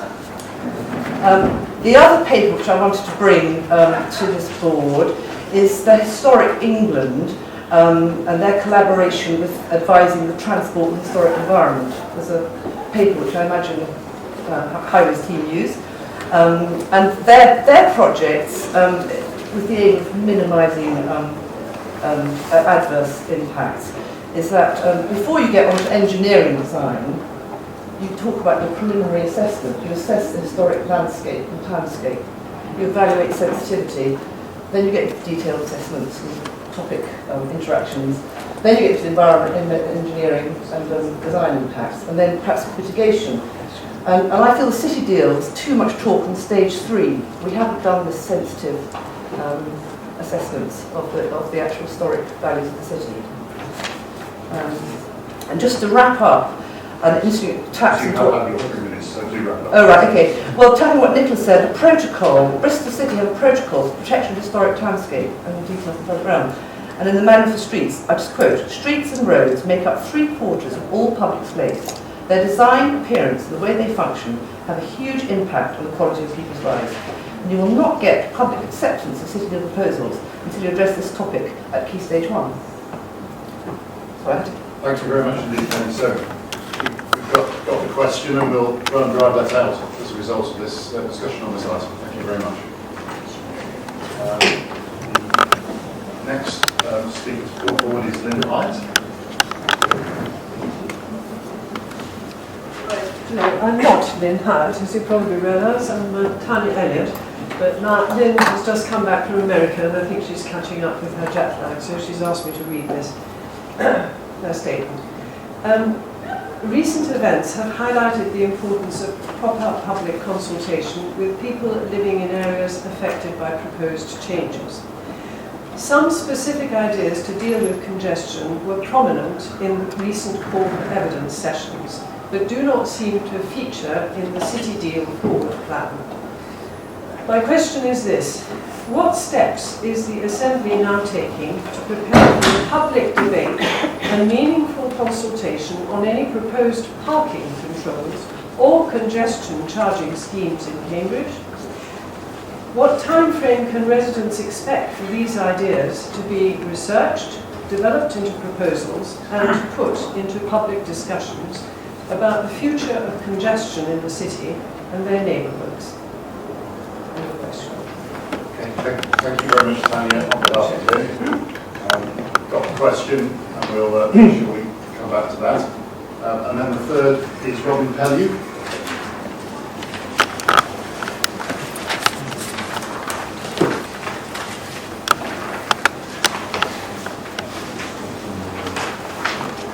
Thank you, Mr. Chairman. Good evening, ladies and gentlemen. My name is Robin Pellew, and I am Chairman of the Cambridge Past, Present and Future. The call for evidence for measures to alleviate traffic congestion has clearly been a thoroughly worthwhile exercise, and I congratulate the Joint Assembly for its instigation. The Assembly has in the past stressed that measures to tackle the transport infrastructure should be bold and radical. Well, many of the proposals put forward seem to us to be much more bold and radical than just bus lanes, and provide a real opportunity for Cambridge to show genuine leadership at the national level. Of course, the true value of the exercise will depend upon how this body of information and experience is to be used. So my first question is, what assurance can the Assembly give in the form of a recommendation to the City Deal Board that a relatively modest amount of funding will be made available from the City Deal budget to enable the more promising proposals to be advanced. We would ask specifically that consultants are appointed to take forward the main proposals to the stage where they can be subject to detailed scrutiny of public consultation. My second point concerns the lack of synchronisations with the various public consultations. We're currently being invited to comment on proposals for new bus lanes for a number of arterial roads. But what if the Corfe residents show that bus lanes are not the best option for peak hour congestion relief? So my second question is, how will any measures for alleviating congestion emerging from the call for evidence feed into the examination of the options of these arterial roads? If the City Deal has already approved funding for construction of new bus lanes, do you propose to continue with those projects even if they're shown to be a less effective option for relieving congestion? There is here a serious potential problem of disconnect with the risk that government funding could be wasted. The options for congestion alleviation should be fully explored before irrevocable decisions are made about bus lanes which could turn out to be less effective than other measures. So how is this to be resolved? Thank you. Thanks very much, Robin. Again, we'll keep hold of those points and try and make sure we get those covered in the course of our discussion. To take us into that, then I'm going to ask Jeremy. Sorry, I've got a real block on your name today. So I'm going to ask Jeremy to present the report, and if it's possible to address any of those questions, sensibly in the course of doing that, please do. We'll tick them off, but we'll come back to it. Thank you, Chair. I'll try and keep this relatively brief because there's a lot of information here and I've no doubt you'll want to spend a fair bit of time discussing. The call for evidence launched on, it was 11th of November, and the final session was held on the 30th of November. In that period, 77 separate respondents gave evidence, 71 local groups or organisations, 6 invited experts. The main areas of focus in the evidence given are set out in the table in Appendix 1 of the report, and then in greater detail in Appendix 2. To briefly go through, the main areas of focus were demand management, where we had particular focus on additional road closures, congestion charging, parking issues, including the workplace parking levy. Technology, a particular focus on smart traffic management, better managing of our traffic signal technology and other technological solutions. Public transport, bus priority, more attractive journeys, upgrade, park and ride as the main focuses there. Infrastructure improvements for the active modes, both a strong focus on both rural and urban networks feeding into key points around the city. Also priority at junctions and cycle parking, picking up things that we've already heard about earlier. Highway capacity, actually less focus here, but some call for junction improvements, some call for new roads. Behaviour change, looking at addressing school sixth form traffic and also last mile delivery as a focus.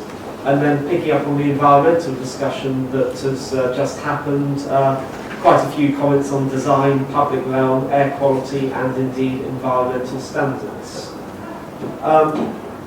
We have not attempted, given the timescales since the end of the call for evidence and the number of submissions received, to carry out any qualitative analysis of what we've received so far. We have attempted to summarise the submissions in this report and appendices, and all of the submissions and presentations given are available on the City Deal website. In terms of the recommendations in front of the board, there are 4. I particularly highlight, and I think this is probably reflects my flavour of the earlier discussion as well, the criteria for assessment of submissions.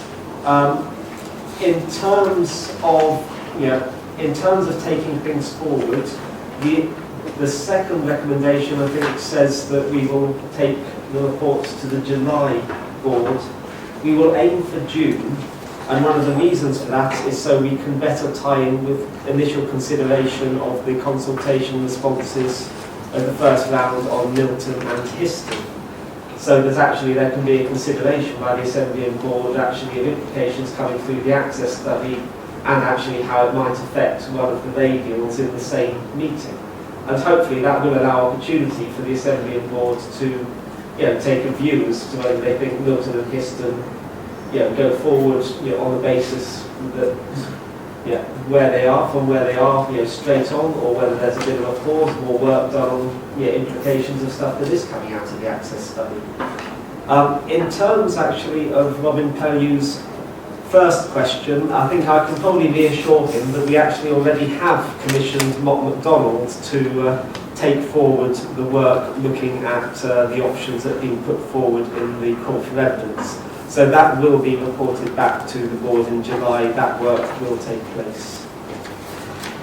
I think the other recommendation to the board I'd highlight is that there were points made in the call for evidence that are probably better, if not ignored in the call for evidence, but maybe better taken forward as part of the development of other schemes, because they relate particularly to areas that there's a city deal scheme that is already directly addressing. So we're not going to suggest to the board that, or the Assembly, that these matters are discarded, but it may be that there are some issues that might usefully be taken forward in another area. I think at that point I'll stop, because there's a lot of information there, and I'm sure there'll be a lot of discussion to follow. Thanks very much, Chairman. I recall that we as an Assembly originally instigated the call for evidence as a means of opening out the debate, particularly on the demand management side of the equation.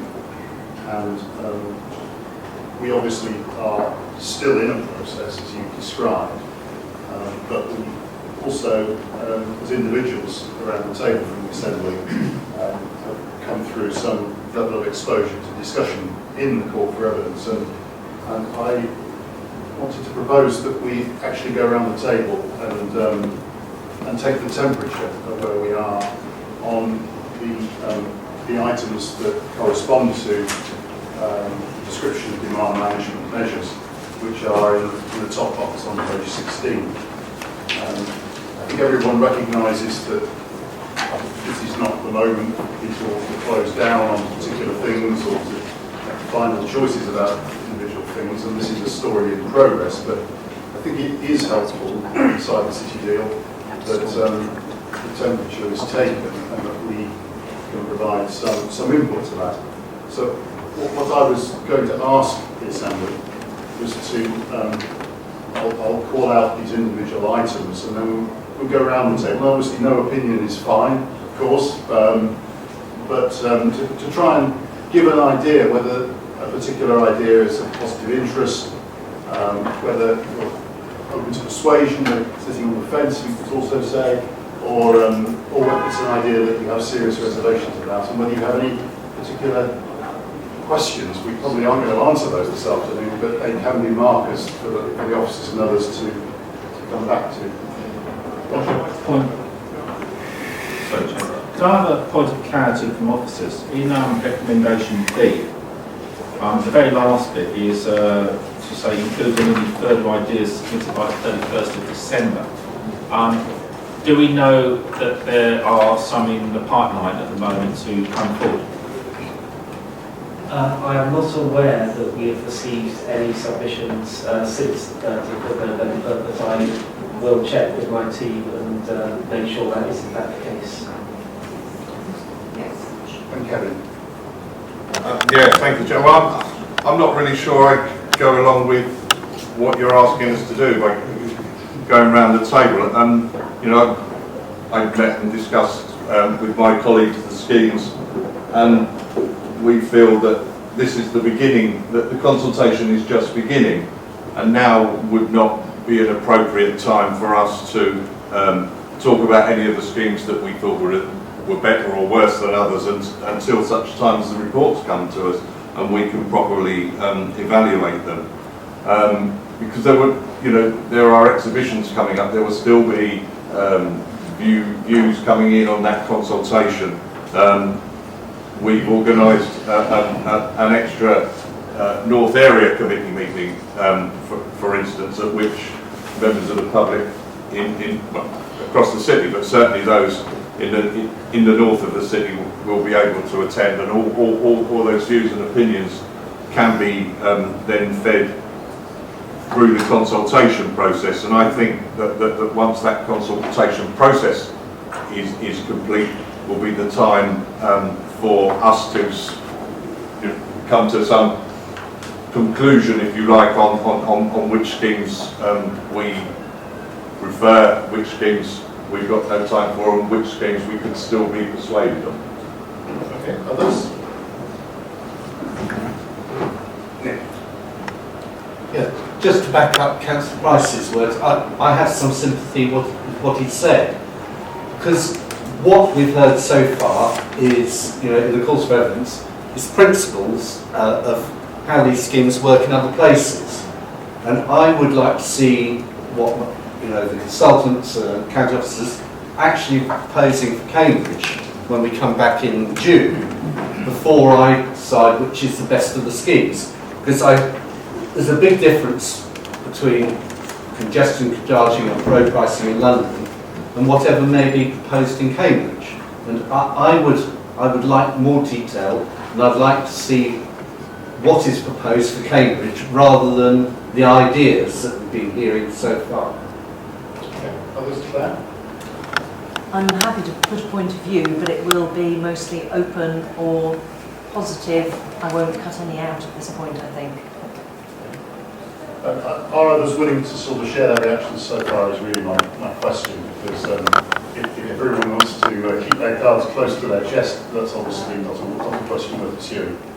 Well, fortunately, I don't have residents to worry about or getting voted for, so I think, so yes, I'll have to express it. Would you like to express my opinion now?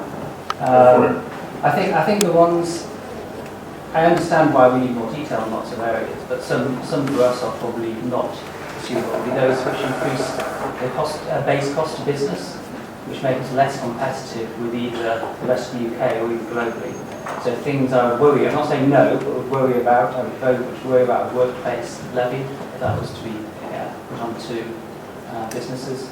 The same with the tourist tax, I think that will make us less competitive to actually go to tourist areas. Congestion charging, I think more evidence, you should see what's being planned. The groups, so I've had feedback not just from our employees but also from the CBC that the group we worry about from a congestion charging perspective is, I think we showed something during the call for evidence, it was actually a private session, to demonstrate that pretty much everybody who comes to CBC comes by the most sustainable form of transport they already can. So only 20 or 30% come by car, and they tend to be people who live more than an hour away by public transport. Or they're groups of people that we're encouraging back into the workplace, people with young children, people with various disabilities. So although I think we would be interested in pursuing the congestion option, it does seem as though it may well impact on parts of the community who are least able to cope with those congestion charges.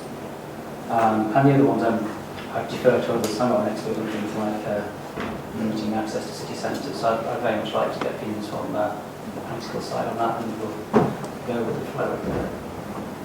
Thank you. Yes, Mike. I support what Andy is saying. I broadly concur with all his thoughts.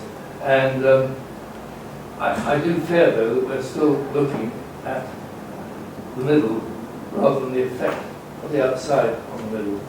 And we're trying to achieve the impossible in some ways. In the process, stirring up a bit of animosity between those outside and those inside, which is the last thing we want to do.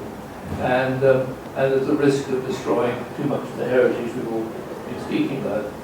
I wish we could have a look at the really big picture of having proper park and rides, maybe paid for by shopping malls and things of that sort, on the outside. One of these park and rides at every spoke into the city. I think we also need to speak with the road system, whatever it's called.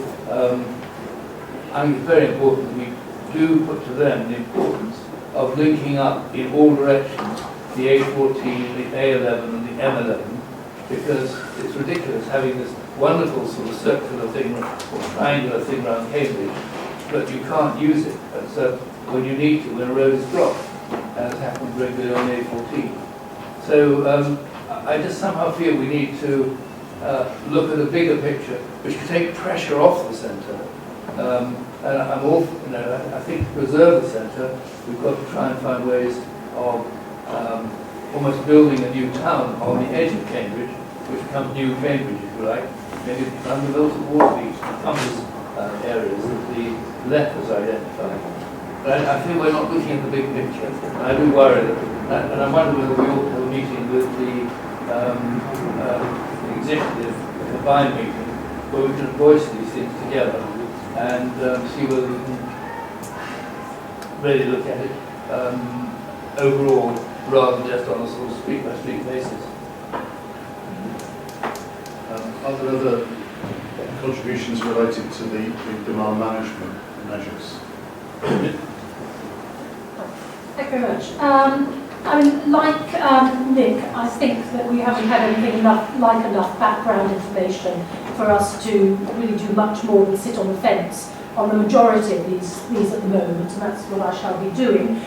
I do want bar the gating and the tourist tax, which we've got here, and we do have, we are functioning on a limited budget. I would hate to think we were going to waste time working up proposals that actually really stood very, very little chance of success. I didn't understand what gating was until last weekend. I gather it means literally putting gates all around the city, so all people living here have a lovely time on their empty roads, whizzing about, while those of us in South Camp sit in an enormous great queue outside, waiting for someone to come out and make room for us to come in. I gather it works in Zurich, but then the Swiss are a very compliant people, so I'm not sure that would work quite so well there. And tourist tax, we're heavily reliant on tourism here.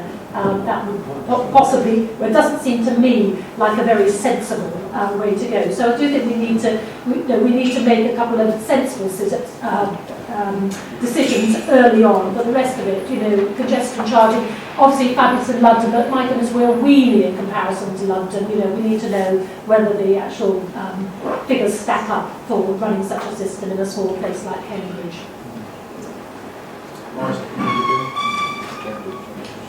I think we have to start with the basics, which is that the system at the moment is not coping well. We already have congestion, and that there is a form of rationing taking place.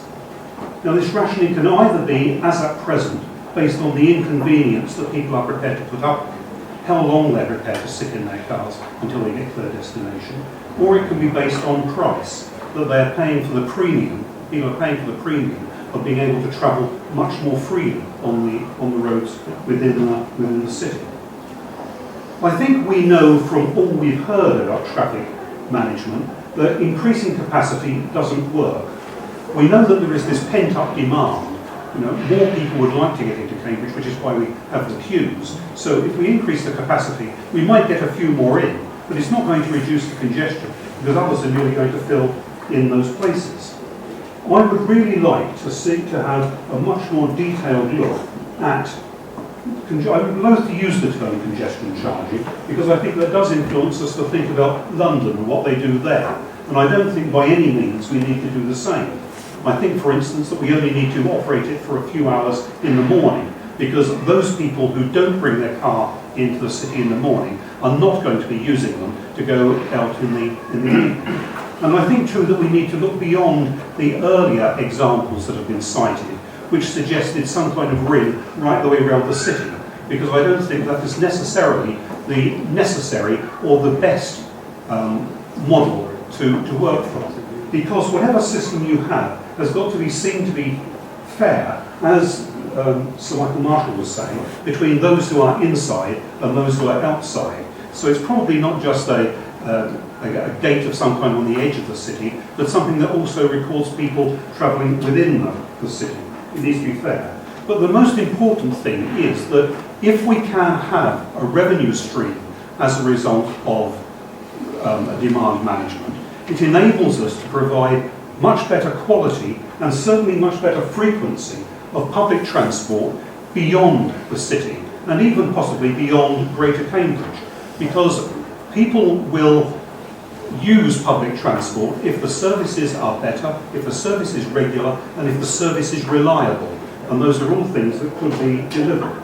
I'm not saying now that I'm committed to any form of demand management that comes along, but I certainly would be very interested in looking more closely at a system that delivered those things. And the synchronous introduction of better public transport as well as some kind of demand management, sort of big bang approach, I think would be the way to successfully get people to alter their mode of transport.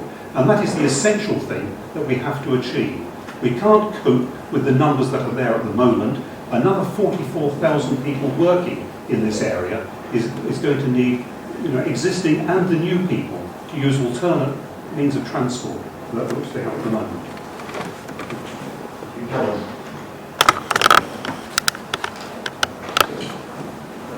I agree, obviously, that we will need lots more detail before we make any final decisions around anything. But if you're asking for early indications around demand management, I think my instinct is, same as Bridget's actually, that the two that I don't think, from what I've heard and what I've read, would have much chance of success are the Genting and the tourist tax. And the other four, in principle, I'm kind of up for hearing more about and understanding what benefits they could have. Thank you, Chair. I think the feeling is it's quite early to be putting priorities forward here, etc. And in fact, maybe it's a bit disingenuous to all those that came to the call for evidence if we started to drop things off the bottom and prioritise towards the top. So I think that's the feeling that I'm getting from some around the room anyway. And I just like, just as an instance, congestion charging. I kept scratching the surface on congestion charging, and I will call it congestion charging because that's exactly what it is. And the more we got from the experts, the more actually I wasn't sure how it would work for Cambridge. For instance, it has to be fair for everyone. So it has to be those in the city and outside the city that pay for it. It has to be between certain times of day, which is usually daylight, not just peak times, because people do go in at lunchtime and come home during the peak time in the evening, etc. And one of the last experts, even when I asked the question, said, yes, maybe we should be charging cyclists because they are using, well, we did use it, we did call it road space at the time, but obviously we call it street space now after our previous presentation. And there's a very good point, all the time that we give up road, street space to other users, it's no wonder there's congestion for people using cars. So I think that's just one example. I think we need to dig deep really on all these a lot further and actually do the right thing here and have proper reports about it. That's what I'm getting. Thank you. Francis, then. I agree it's early stage, but I've been prepared to come slightly off the fence. There were 6, and so in your order, further limiting access to the city centre and further selective road closures. I'd be quite nervous about closing completely more roads and extending the core scheme, because many times a day, actually the roads work quite well. I came from the railway station here with the car perfectly well this afternoon. At certain times of day, which I think really means rising bollards, you can certainly investigate that, but a blanket extension of the core scheme, I'm not so sure about. Further parking controls, the second one, more resident parking zones.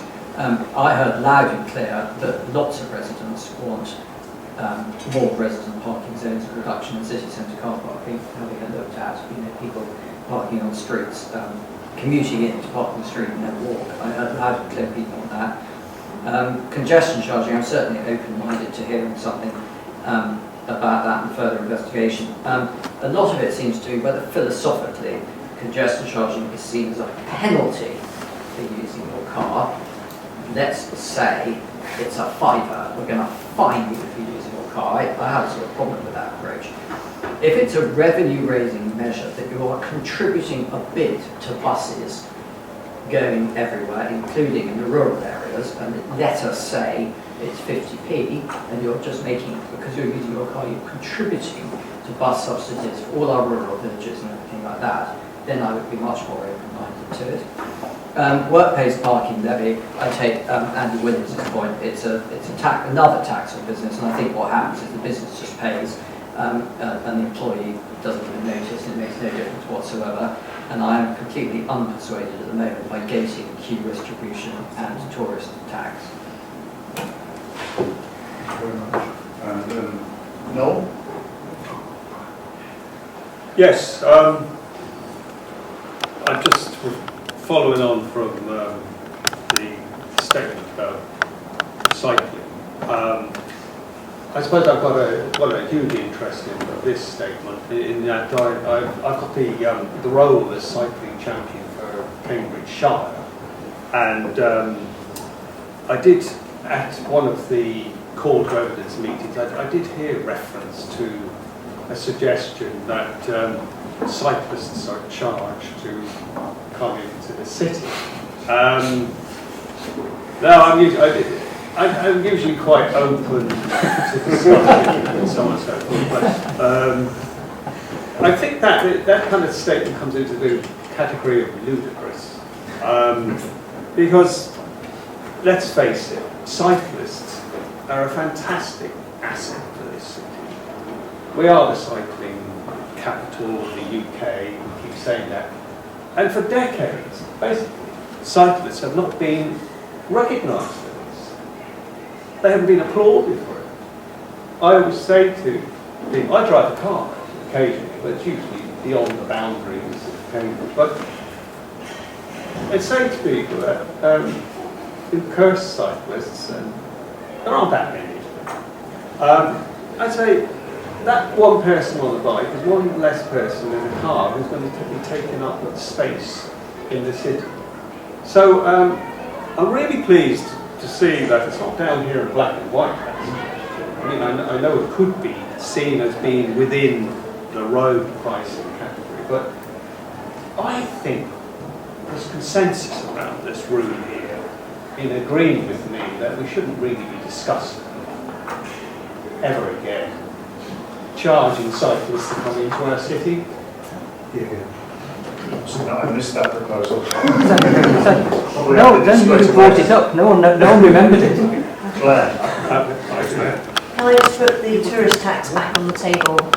So my thinking is just the coaches that are coming in and parking along Queen's Road, for example. The bid numbers, I think, say that something like £1 million worth of extra revenues generated by the shops along King's Parade, etc., by approximately 4 million or even more tourists. Now, that means they're spending 25 pence, i.e. not even an ice cream each. There are many more that come in through the station or other routes that do spend a reasonable amount of money in the city, but we don't actually make a lot of money from the coaches that come in. So charging 500 quid per coach, 20 coaches per day, 220 days of the year, would add up to actually a reasonable contribution. So I would keep that one firmly on the list. The other ones, the limiting the access, I think we've got to think of retailers in the city centre and other businesses, and time of day is quite a big impact on that. So I think there are time of day closures that you could consider. So I wouldn't cut it out, but I would say that we need to be very careful with retail. And road pricing, absolutely agree. We cannot charge cyclists and people walking, as even suggested in a particular presentation. So fairness is sensible, but not quite to that level. I think we're enjoying ourselves greatly by knocking on the head things that practically knocked themselves on the head earlier on. But are there any other? Can I just want to come back on that slightly, because it was an expert that said it, but at the same time they were saying about how the road street space could be used. And it was quoted by another expert, there was 2,000 to 2,500 that could use a bus lane per hour, etc. And the same for cyclists. And when you work that out per car, it's actually not that many cars per hour. It's kind of like 1 every 10 seconds or something like that. So, you know, yes, I understand exactly what you're saying about cyclists, but we do have limited street space here. And if we give too much to one user, there's not going to be enough for others. And that's the point here, I think. I'd like to answer my own question if I could. I share the scepticism of those who've talked about doubts with the gating approach. I have some, I think there are some severe practical problems with that, and from what I've heard, and I also have some big concerns about the equity of that and the way it works differentially between people in the city and outside it. And I think that whatever the city deal ends up doing in this respect, it's clearly going to need to take both parts of our geography with it. And I think that's a very big hurdle to pass. On the tourist tax, I think there's an important issue about whether we have the statutory powers to do that, which may or may not. I think that starts off by being a big obstacle. I'm not necessarily against the concept of a tourist tax, but I'm a little bit doubtful whether it belongs on this agenda or whether it belongs on another agenda about sort of paying for the costs that tourism obliges us to meet within the city. But I'm not sure that it could have a very big impact on congestion, where we've seen all the numbers that it's about sort of weekday rush hours, and I'm not sure that that's much about tourism myself. But the other things, we obviously got an awful lot of evidence about congestion charging, and that really does seem to me the big idea, and probably the idea to beat. It's the questions that it raises still are quite important ones, including the one about how it could scale to a city of our size. But the attractions and potential benefits that I noted were that it does provide that revenue source, which enables the sort of the frame of people's travel decisions to be changed by improving the choice people might make instead on using public transport. But anyway, I think that's a very important idea that we have to examine a lot further. The other two, the gating and the parking and the selected road closures, and I can immediately see some problems with these ideas, but they may have a role to play. And what I formulated in my mind as secondary measures, perhaps, I doubted whether either of them would transform the situation, but they might have a role alongside something else.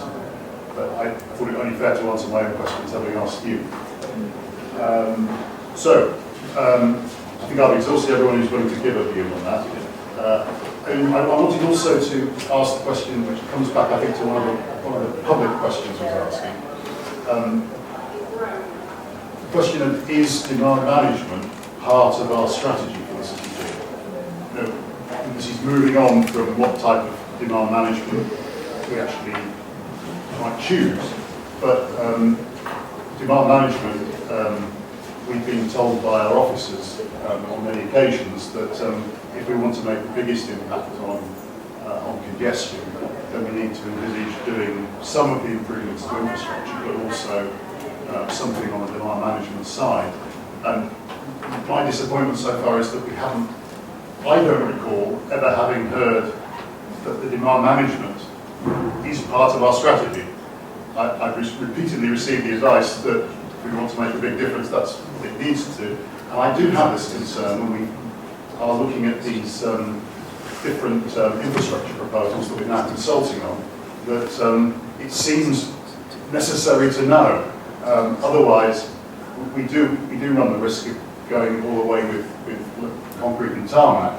And I believe that some of the answer is probably some of that, but there is a balance, and unless we know something about the other side of it as well, it's a little bit like planning in a void or with one hand over one eye or something like that.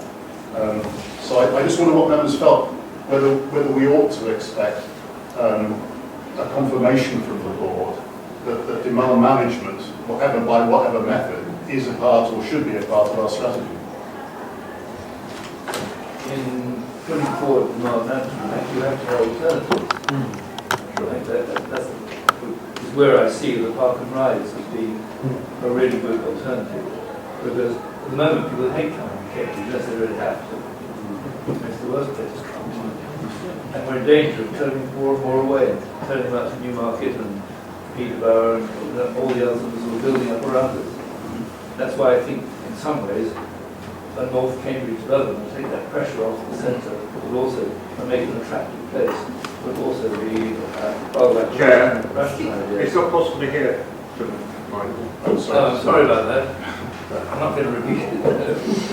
I was saying there need to be alternatives. You can't just close things down and close the whole of Cambridge down. You've really got to make sure you've got good alternatives like the park and rides. That was just... Anyone else? With the question whether we should be expecting some clarity about whether demand management is part of the strategy or not. John? So I'll open the comment by saying I may be missing some context, but it does seem to me, and I think it aligns with some of the comments made previously, which is it's maybe a semantic point, but the last thing we want to do is manage demand, in the sense that we want people to come into Cambridge and want to come into Cambridge. The problem is how they do it. So I think the risk of overemphasising demand management, which I'm sure plays in the technical sense we talked about here, plays a part, is that we should not, in my view would be, we don't want to make Cambridge an unattractive place. We want to make it attractive and easy. And perhaps if we have a creative model of what could be, we will barely need to address the negative, punitive congestion charge taxi restrictions, because people will want to do something that's easier and better. And actually for the sustainable solution, in my mind, we should be thinking about how do we get 10 times people, the current number, into Cambridge every day? How do we get 10 or 5 times 10 times? Because in 20 to 50 years, that's what we might need to do. And what's the sustainable model that gets us to that? And I think that's more about adding innovative and creative new things rather than preventing the old things. I think that's all Andy. I was going to make it more complicated by adding to the questions. I think it's not just about demand management, it's do the City Board or Assembly recognise that we need to raise the revenue with the City deal in order to make further improvements? So we talk about congestion charge for possible car park levies and discussions elsewhere about how much money we'd be able to raise if we had a congestion charge, and therefore we'd be able to do more than what more means when we haven't spent the money we've got at the moment. It's a different question. But I think that's the other question is, are we going to use this to come up with some revenue generating ideas or not? That's quite fundamental, I think. Francis? Perhaps I can echo both of those. I mean, the reason I take public transport, take a train to London rather than drive, and the reason I take a tube when I'm in London rather than drive, is that the trains are very good and the tubes are now very good. It's not actually because I have to pay a congestion charge, it's just because the alternatives of public transport are very good. So the carrot is working on me without the stick. And your point about raising revenue, I mean, I could see a way, as I just said, that one raises some revenue for particularly the rural bus services and things like that. Chairman, I would say it's far too soon to say that we have a strategy or a proposal that we think demand management is a good idea or anything like that. But this congestion charge point is simply not going to go away. We could have a strategy that in a number of years' time we consult on it, because the public clearly are talking about it every day of the week. And I think it's far too soon to consult on it because the carrots aren't in place yet. But we could have a strategy that we will most definitely consult on it in. And I think it's probably 4 years away or 3 years away or something like that. I think if I could play back into those public comments that we had on it. I think one of the big questions that we have is in relation to some of these radial road schemes that the public feel that, or some of the public feel that that the presence of a demand management part of our strategy would actually make a difference to the extent of the radial road capacity improvements. And so, from their point of view, a great pity then if those the infrastructure interventions are perceived as the only thing that's going to happen, rather than the demand management strand as well, which could mitigate the need to do the whole thing with tarmac. So it relates to one of the questions that we were asked about how decisions about things like demand management do relate to our decisions on radial road schemes. Perhaps, Graham, could I ask you to come back in on that? Because are people right to imagine that a demand management strand to our strategy would make a difference to the extent of infrastructure improvement schemes on radial routes? Thank you, Chairman. Probably the first thing I'd say, I think that in people today kind of asked the question about demand management and is it in the strategy. I think just for clarity, I guess the question is what is demand management, but demand management has been in our strategy for the last 10 plus years, so it's very clearly stated in the transport strategy for South Cambridgeshire and Cambridge. That the question that we've all grappled with actually for the last 20 years is what does demand management actually mean?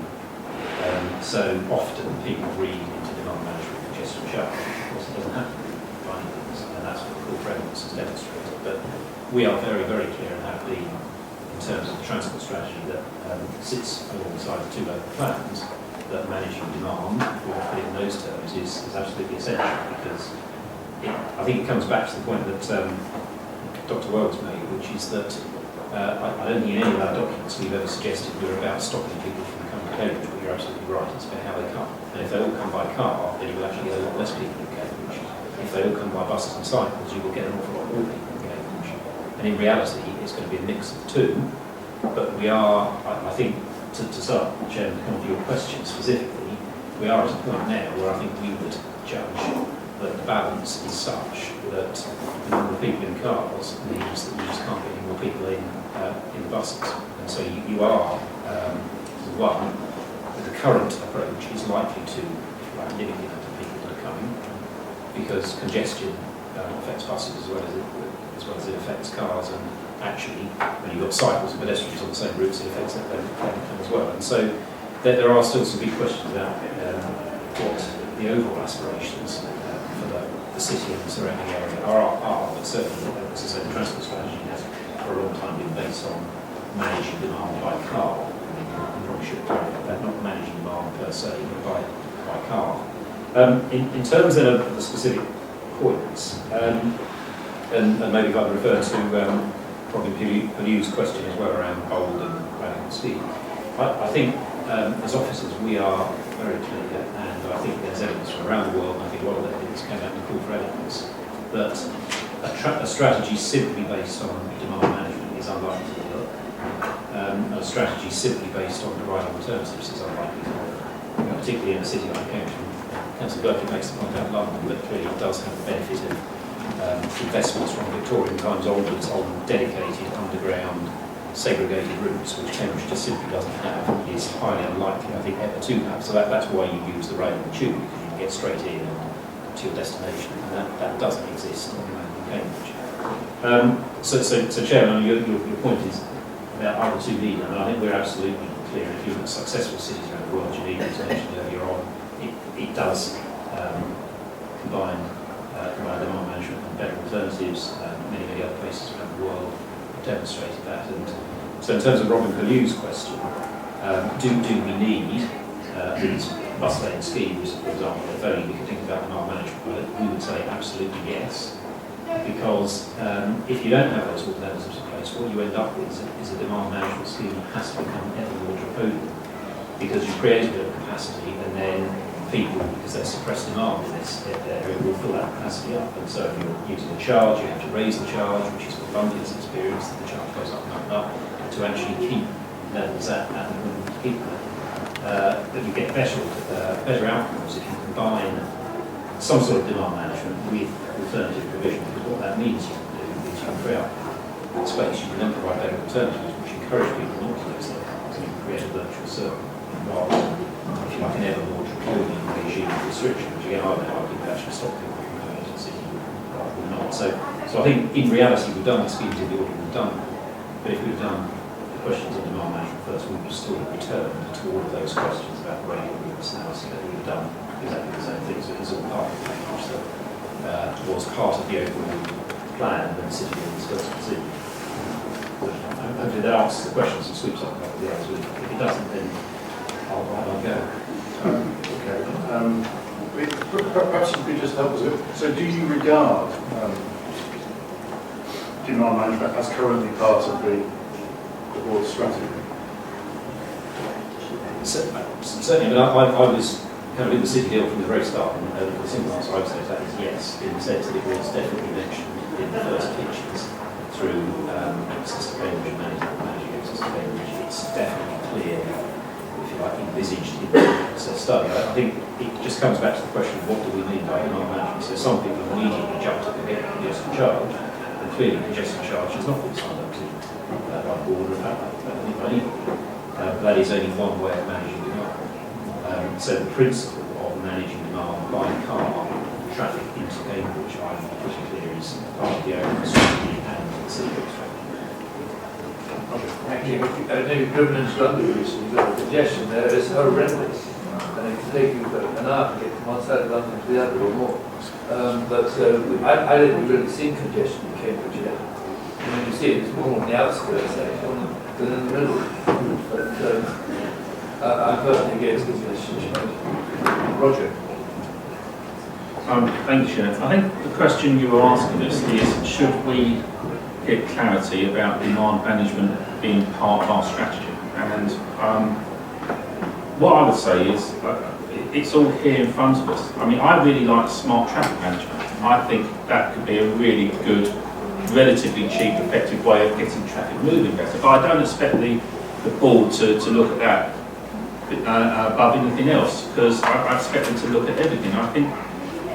I think Councillor Burke has probably got the right idea, and I think Mr. Hughes has actually seconded it in a way that demand management is there, but it's got to be the right time and part of the overall strategy, etc. or when we discuss it. And I think I understand. I get the feeling from you, Chair, that you're a bit bullish on maybe the congestion charging or something like that. I certainly am not going to say to the board, look at congestion charging or anything like that. I would say look at demand management the same as absolutely everything else. There are a number of other things on that list. I'm going to have to take indications from my brother. Sorry. Okay, you're the only one. So I'm going to say there are a lot of other things on those 2 pages. Some are quite good. And we should look at those. Like the bus lanes, the bus rapid transit, more attractive bus journeys, underground public transport systems, transport hubs and exchanges, and smart traffic management. And these are all good things. And we should look at them. So I wouldn't just concentrate on the negatives of the clock. And on the second page, we've got the new roads, I talked about earlier, and the junction improvements. So, and also what was mentioned there was the schools. I think that the morning would be much easier if every school was made or asked when it's bringing pupils in from outside, that they gather at the park and ride and come in as one. Anyway. Kevin, I think, thanks. Thank you, Chair. I'm still at a loss to sort of to see why there's a debate around the table, and that maybe I'm not taking part in that. I'm not taking part in it here and now because I don't think here and now is the appropriate time for that. Because as I said earlier, there is a consultation process that we have entered into that people will be putting their views towards that consultation.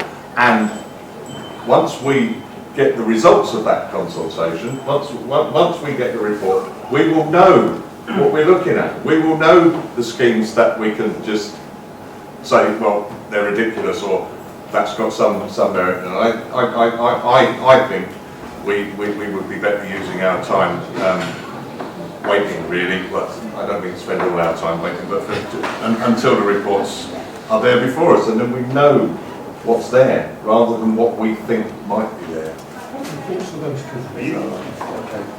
You've also voted by not having your view ready at the moment, so that's fine. That's not what I said at all. Other contribution. Chair, can I just quick query that? You just said I voted by not having an opinion at all. What do you mean? Yes. Voted not to speak about it now. I think that was taken as colloquial, not as a government term. Any other contributions, or I want to try and otherwise take us back to the questions that we wanted to give to make sure we cover those. Maurice, is that in relation to that, or? Well, there are just two things I think that we ought to bear in mind. One is the environmental cost of congestion, which I don't think we've given enough consideration to. You know, having cars stuck in traffic producing pollution is not going to be, it's not environmentally sound, and it's something that we ought to avoid. And the second point is that we ought to bear in mind just how little we need to achieve, recognising how much better the traffic is out of term time than it is during term time. And I believe it's something between 10 and 15% difference in traffic. So that's all that we need to achieve. So most people are still going to be or able to bring their cars into the city without it impacting on, without it making a big difference to their lives, and we still get the revenue and are able to provide these better services beyond the city.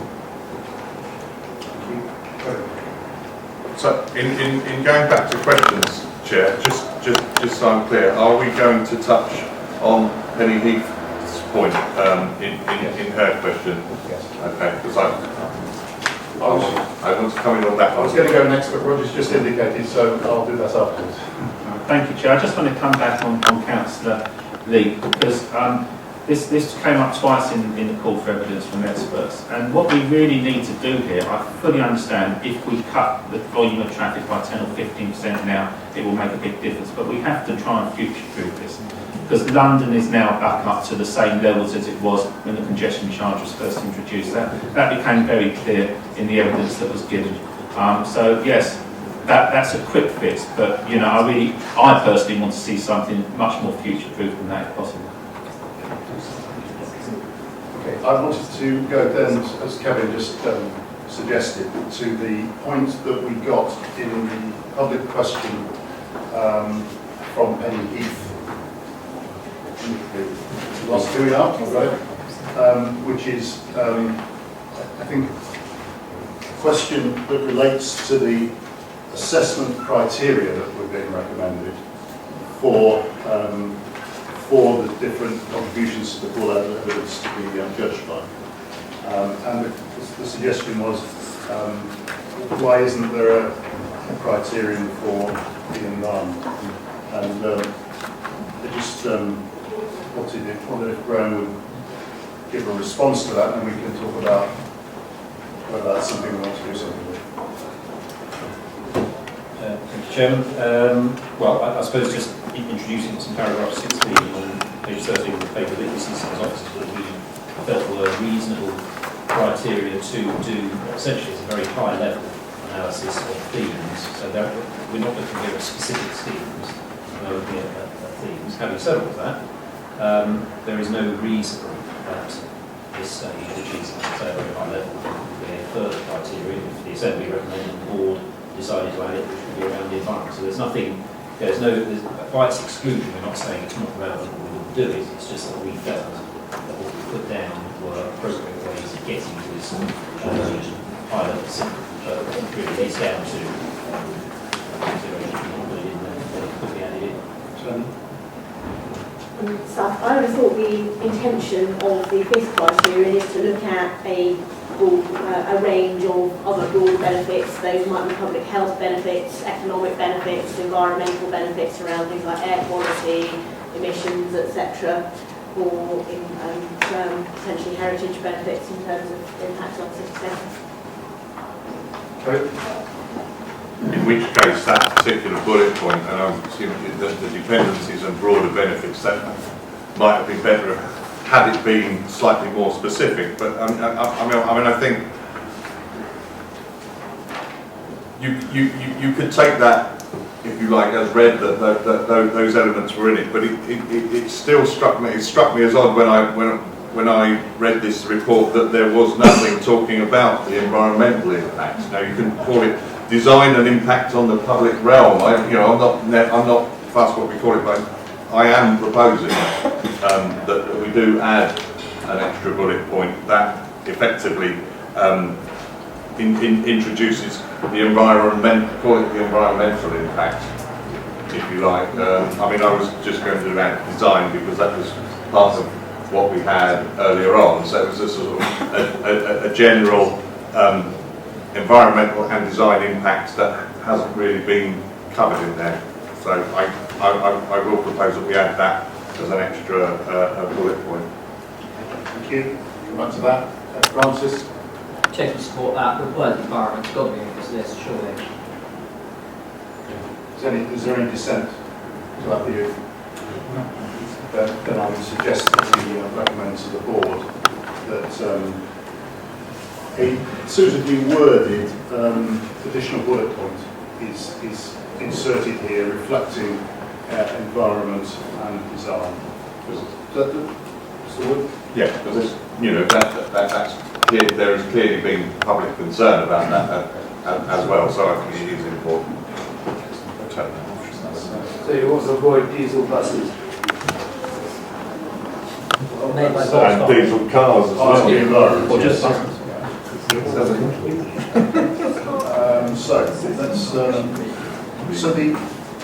we had from Lynn Hyatt, on her behalf, we had a question about what steps the Assembly is taking to prepare for a public debate and meaningful consultation on, she was talking about parking controls, congestion charging, and what time frame can residents expect for those ideas to be fully researched and turned into proposals.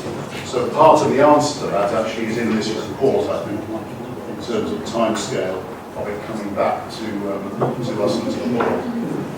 But what about this public debate? I mean, my understanding of our call for evidence was that was part of kicking off a public debate, and I'm disappointed that it's that it might all go quiet now, having rushed people into their contributions to that. Is there a sense in which a public debate can be sort of nurtured over this 6-month period? I think, to be honest, Chairman, I think our view is that would be difficult, actually, in the sense that what has come forward are some fairly high-level ideas. At the moment, has been, I think, shown around the table. There are very, very different views on actually, even individual statements what they believe the impacts could be. So I think our view is to have that proper debate. It needs to be a bit better informed than it is at the moment. So at the moment, we have a series of concepts. What we're proposing to do is to do some, like Jeremy talked earlier about, consultants that are already on board and ready to do this work, subject to decisions on this list. To do that work, which if we complete that by June, July, that is a very technically, it's a very tight timescale. It's only complete that timescale. So I think, to be honest, in that period, lots of questions will be asked, and we won't be able to give the answers. So I think our recommendation would be to get to a point where we can actually follow up information, and then I think there could be a more forward public debate when we can see what the real impacts are. And I think, as I say, the questions around this table demonstrate that people do want to know what individual schemes will do to the city, how they operate, what impacts there will be, and we just simply can't answer those questions properly at the moment. So we would suggest let's hold off on that debate until you've got further information. Thank you. Bridget. Just I fully accept what you're saying, but just as a side issue, we have actually been quite successful in engaging with the public here, and the fact that there's a very healthy audience here today, and I wouldn't like us to lose that impetus. Now, have we got a comms officer in place now or on the way? Because, well, we finished. So what I was suggesting is, can we be setting up an online discussion forum just to try and keep that level of engagement with people, because we are going to need them when we're going out for discussion, for consultation on all these things, and if we can keep them engaged up to that point and feed as much information through, but allow it to be a two-way discussion, I think that could only be in all our best interests. But we do need a comms officer. Right. Sorry, can I come back? It's a good question. What does in progress mean? Are interviews happening and things like that? Yes, interviews are happening. Can I offer that we have built up great momentum on public consultation. I think it's a really good thing. I think it should continue. But I think it's unfair to add it to the workload of the councils and the officers. So I would volunteer Cambridge Network keeping that going in some way and having open debate conversations which we can then maybe feed into the council without expectation that they prepare all the words for it. It's a very interesting offer, and that's perhaps talking with officers that could be taken forward. Thank you. Okay, there is one loose end that from the public questions, and I'm sorry to keep drawing us back to those points, but Robin Pellew had asked about how the outcome of the corporate evidence was going to feed into the discussions on arterial roads. The introduction to this report, it was said that there was going to be an attempt for the report back from the call for evidence to be in June, so it would come at the same time as the Milton Liston roads. So I'm sorry, that's only an attempt, and I guess that's as far as you feel able to promise at the moment, but let's assume that you succeed in that attempt. Of course, there is another arterial road that is also in discussion, and that's Madingley Road, which is significantly ahead of that in terms of when we have to take the decision, and I wonder whether, if you were to change the question to be how these two things relate together when it's Madingley Road that we're talking about. Thank you, Chairman. I think on Madingley Road, although we are clearly further forward in the process, by the time the results of this additional work doing here comes out, we are still far from a decision on Madingley Road. So it's really still something that can be considered alongside just late decision-making stages of that scheme. So it can still be fit in. So that's on Madingley. On Histon and Milton, where Gerald was right in the sense of the attempt to synchronise them. I think our view is that we should synchronise them. I think to be honest, our concern is that June, for both of those pieces of work, is tight. If the board and the Assembly wishes to meet June as a deadline, then we will do that. July would give us a bit more time to pull together what is actually a huge amount of work on all three of these elements. But I know there is a clear desire to actually get these things moving quickly. So we are saying we will do it in June. And that very much is our aim. I believe that's what the correct programme suggests. So I think I would be as certain as I can be at this stage that we will synchronise them. If there was a chance that one of those two elements couldn't make June, I think we would want to have a discussion with the Assembly and the board as to whether it would be worth synchronising them, but in July rather than in June, rather than just taking one before the other. That's a bit later. What we don't want to do is to set more relaxed timescales than are necessary. If we can get them to June, which we believe we can, that would be our desired position for all three of those reports. Great, thanks. So I'm going to go to the beginning of the recommendations at this stage. The first of which was that we note the summary of evidence procedures and emerging key themes. So can we agree on that recommendation?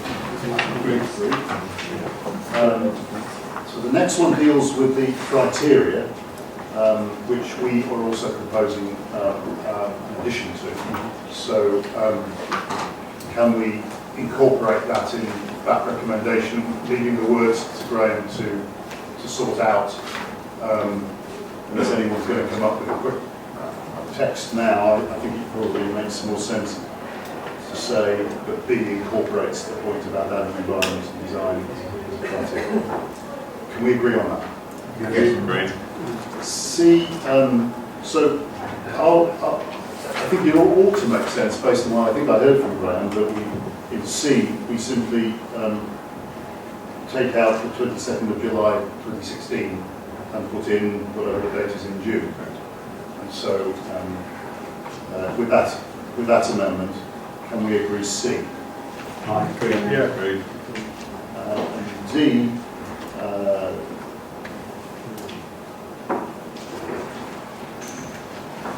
this is really the recommendation that attempts to catch a lot of the other transport ideas that are outside demand management and put them into the process of evaluation that goes with individual schemes. Is that correct? It would help. I'll give you one example of the sort of scheme that might fall under this. For example, people have suggested sites for transport hubs, and one of those is in the Whittlesford station area. Now that might be usefully taken forward as part of the work on the A1307 corridor, albeit that it does potentially feed usefully into the city centre. Obviously, there are a lot of ideas even behind these things on page 16 and 17. I suppose, as the people who kind of sat there in the call for evidence, it would be interesting to us to know kind of what happened to those ideas so that we can track them. I mean, it may be they're evaluated and there's no action possible or no action that we would agree with, but is it possible to sort of imagine enabling us to follow that justice is done one way or the other by the various suggestions? Our consultants are already looking at the submissions and we will be looking to track on that basis. Okay. And reporting back. And report back and allow a critical assessment of whether we made the right call or not, I would think. So that clarification, do people support the recommendation you did? Yeah, great. That's very much indeed. Right, well I think that concludes the discussion of that item. I'd like to leave that. There we are. So the next item on our agenda is the work stream update.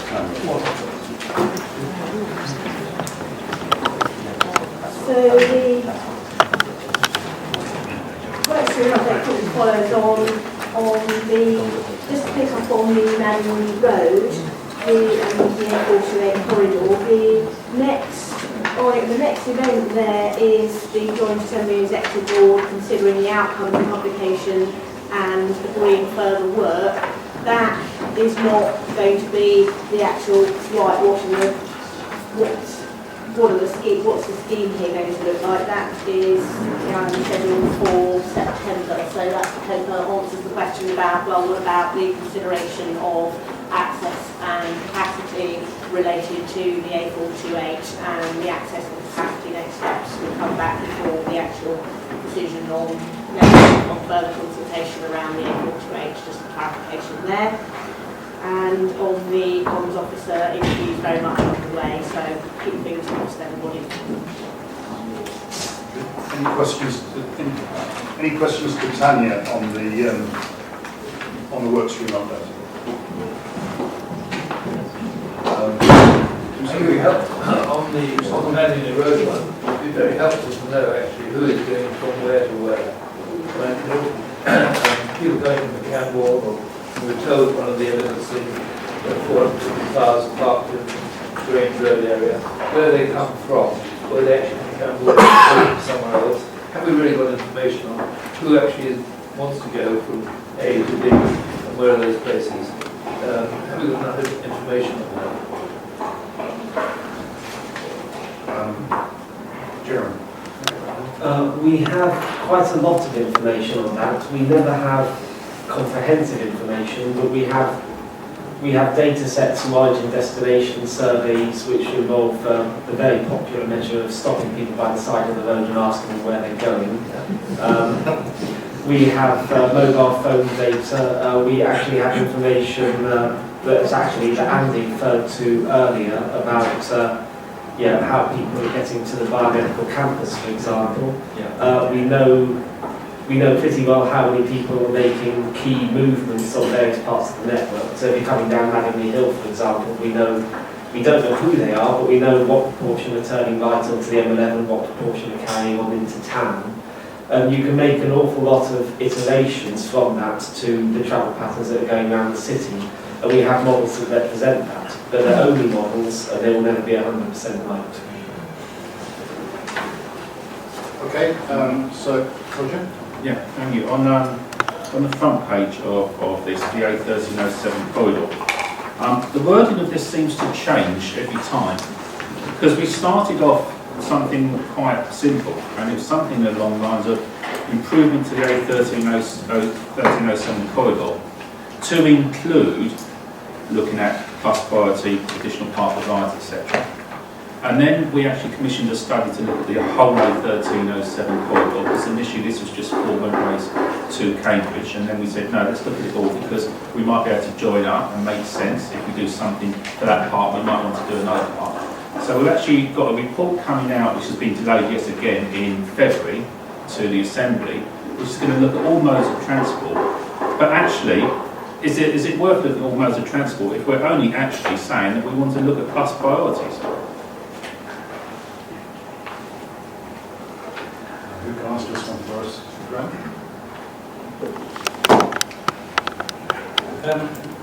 We've kind of discussed this a number of times already. What we've, just to be clear for the Assembly, what we've done is we have looked at the whole, we are looking at the whole corridor. We're segmenting it in terms of different modes of transport. We're planning to come back, if you like, with particular recommendations. And so what we're looking at is a range of issues in that area, and then to propose discounting certain ones that we can focus on other ones. And I think we are going to do what Councillor Heath is looking for in that particular corridor, but not to jump to any immediate conclusion. But I mean, if we need to talk further, then we can do that. And we can do as what members of the Assembly wish to do.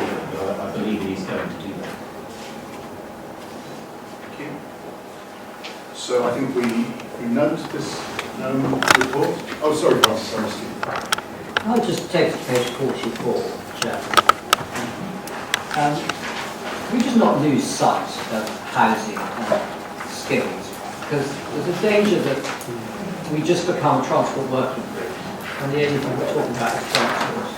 And we are meant to be delivering 2,000 affordable houses, and we are meant to be creating 420 apprentices. I sort of feel we just sort of authorised a bit of budgetary expenditure to other people to do that.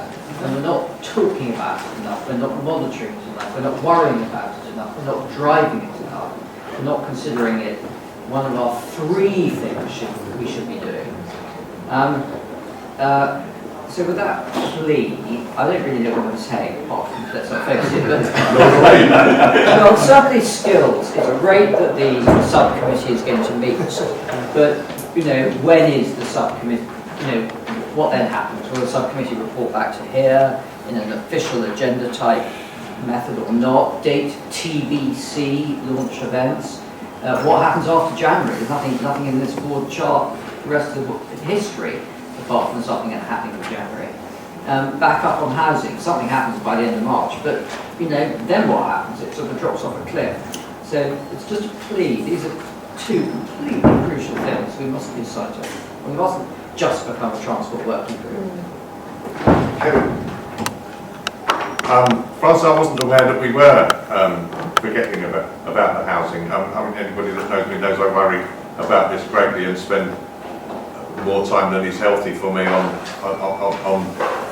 looking at housing. And I think it's quite clear here where they're going. Otherwise, I would be all over this like a rash. But there is a process in place, and it seems to me, certainly at the moment, if we haven't got that by the end of March, I might not be so confident, but it is out there.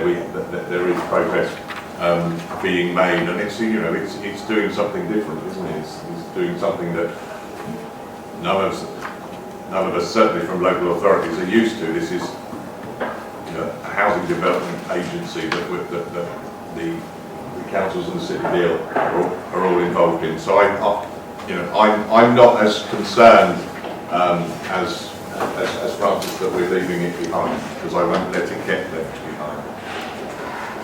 Jolly good. Can we note the report on this then, please? Yes. And then the final one is the forward plan, where this tells us that at our next meeting, which presumably will be the date in February, that we're going to see the consultation results for the Causeway Corridor and the same Richardson Trail and the A147 ready to go for consultation. Smarter Cambridge investment business case and budget setting stuff. But the 16th, the next cycle of meetings, which is a board meeting on the 16th of June, the actual amendments in red there contradict what we were just talking about in terms of the dates for items. So it looks like what's just been said is that Histon and Milton Road results of consultation will come in June, and that the Cambridge Access capacity study, which is currently done on the 22nd of July, will come at the same time.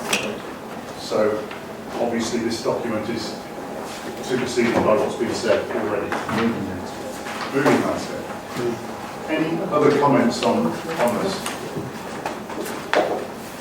Very good. Well, I think that concludes our agenda. Thank you very much, everyone.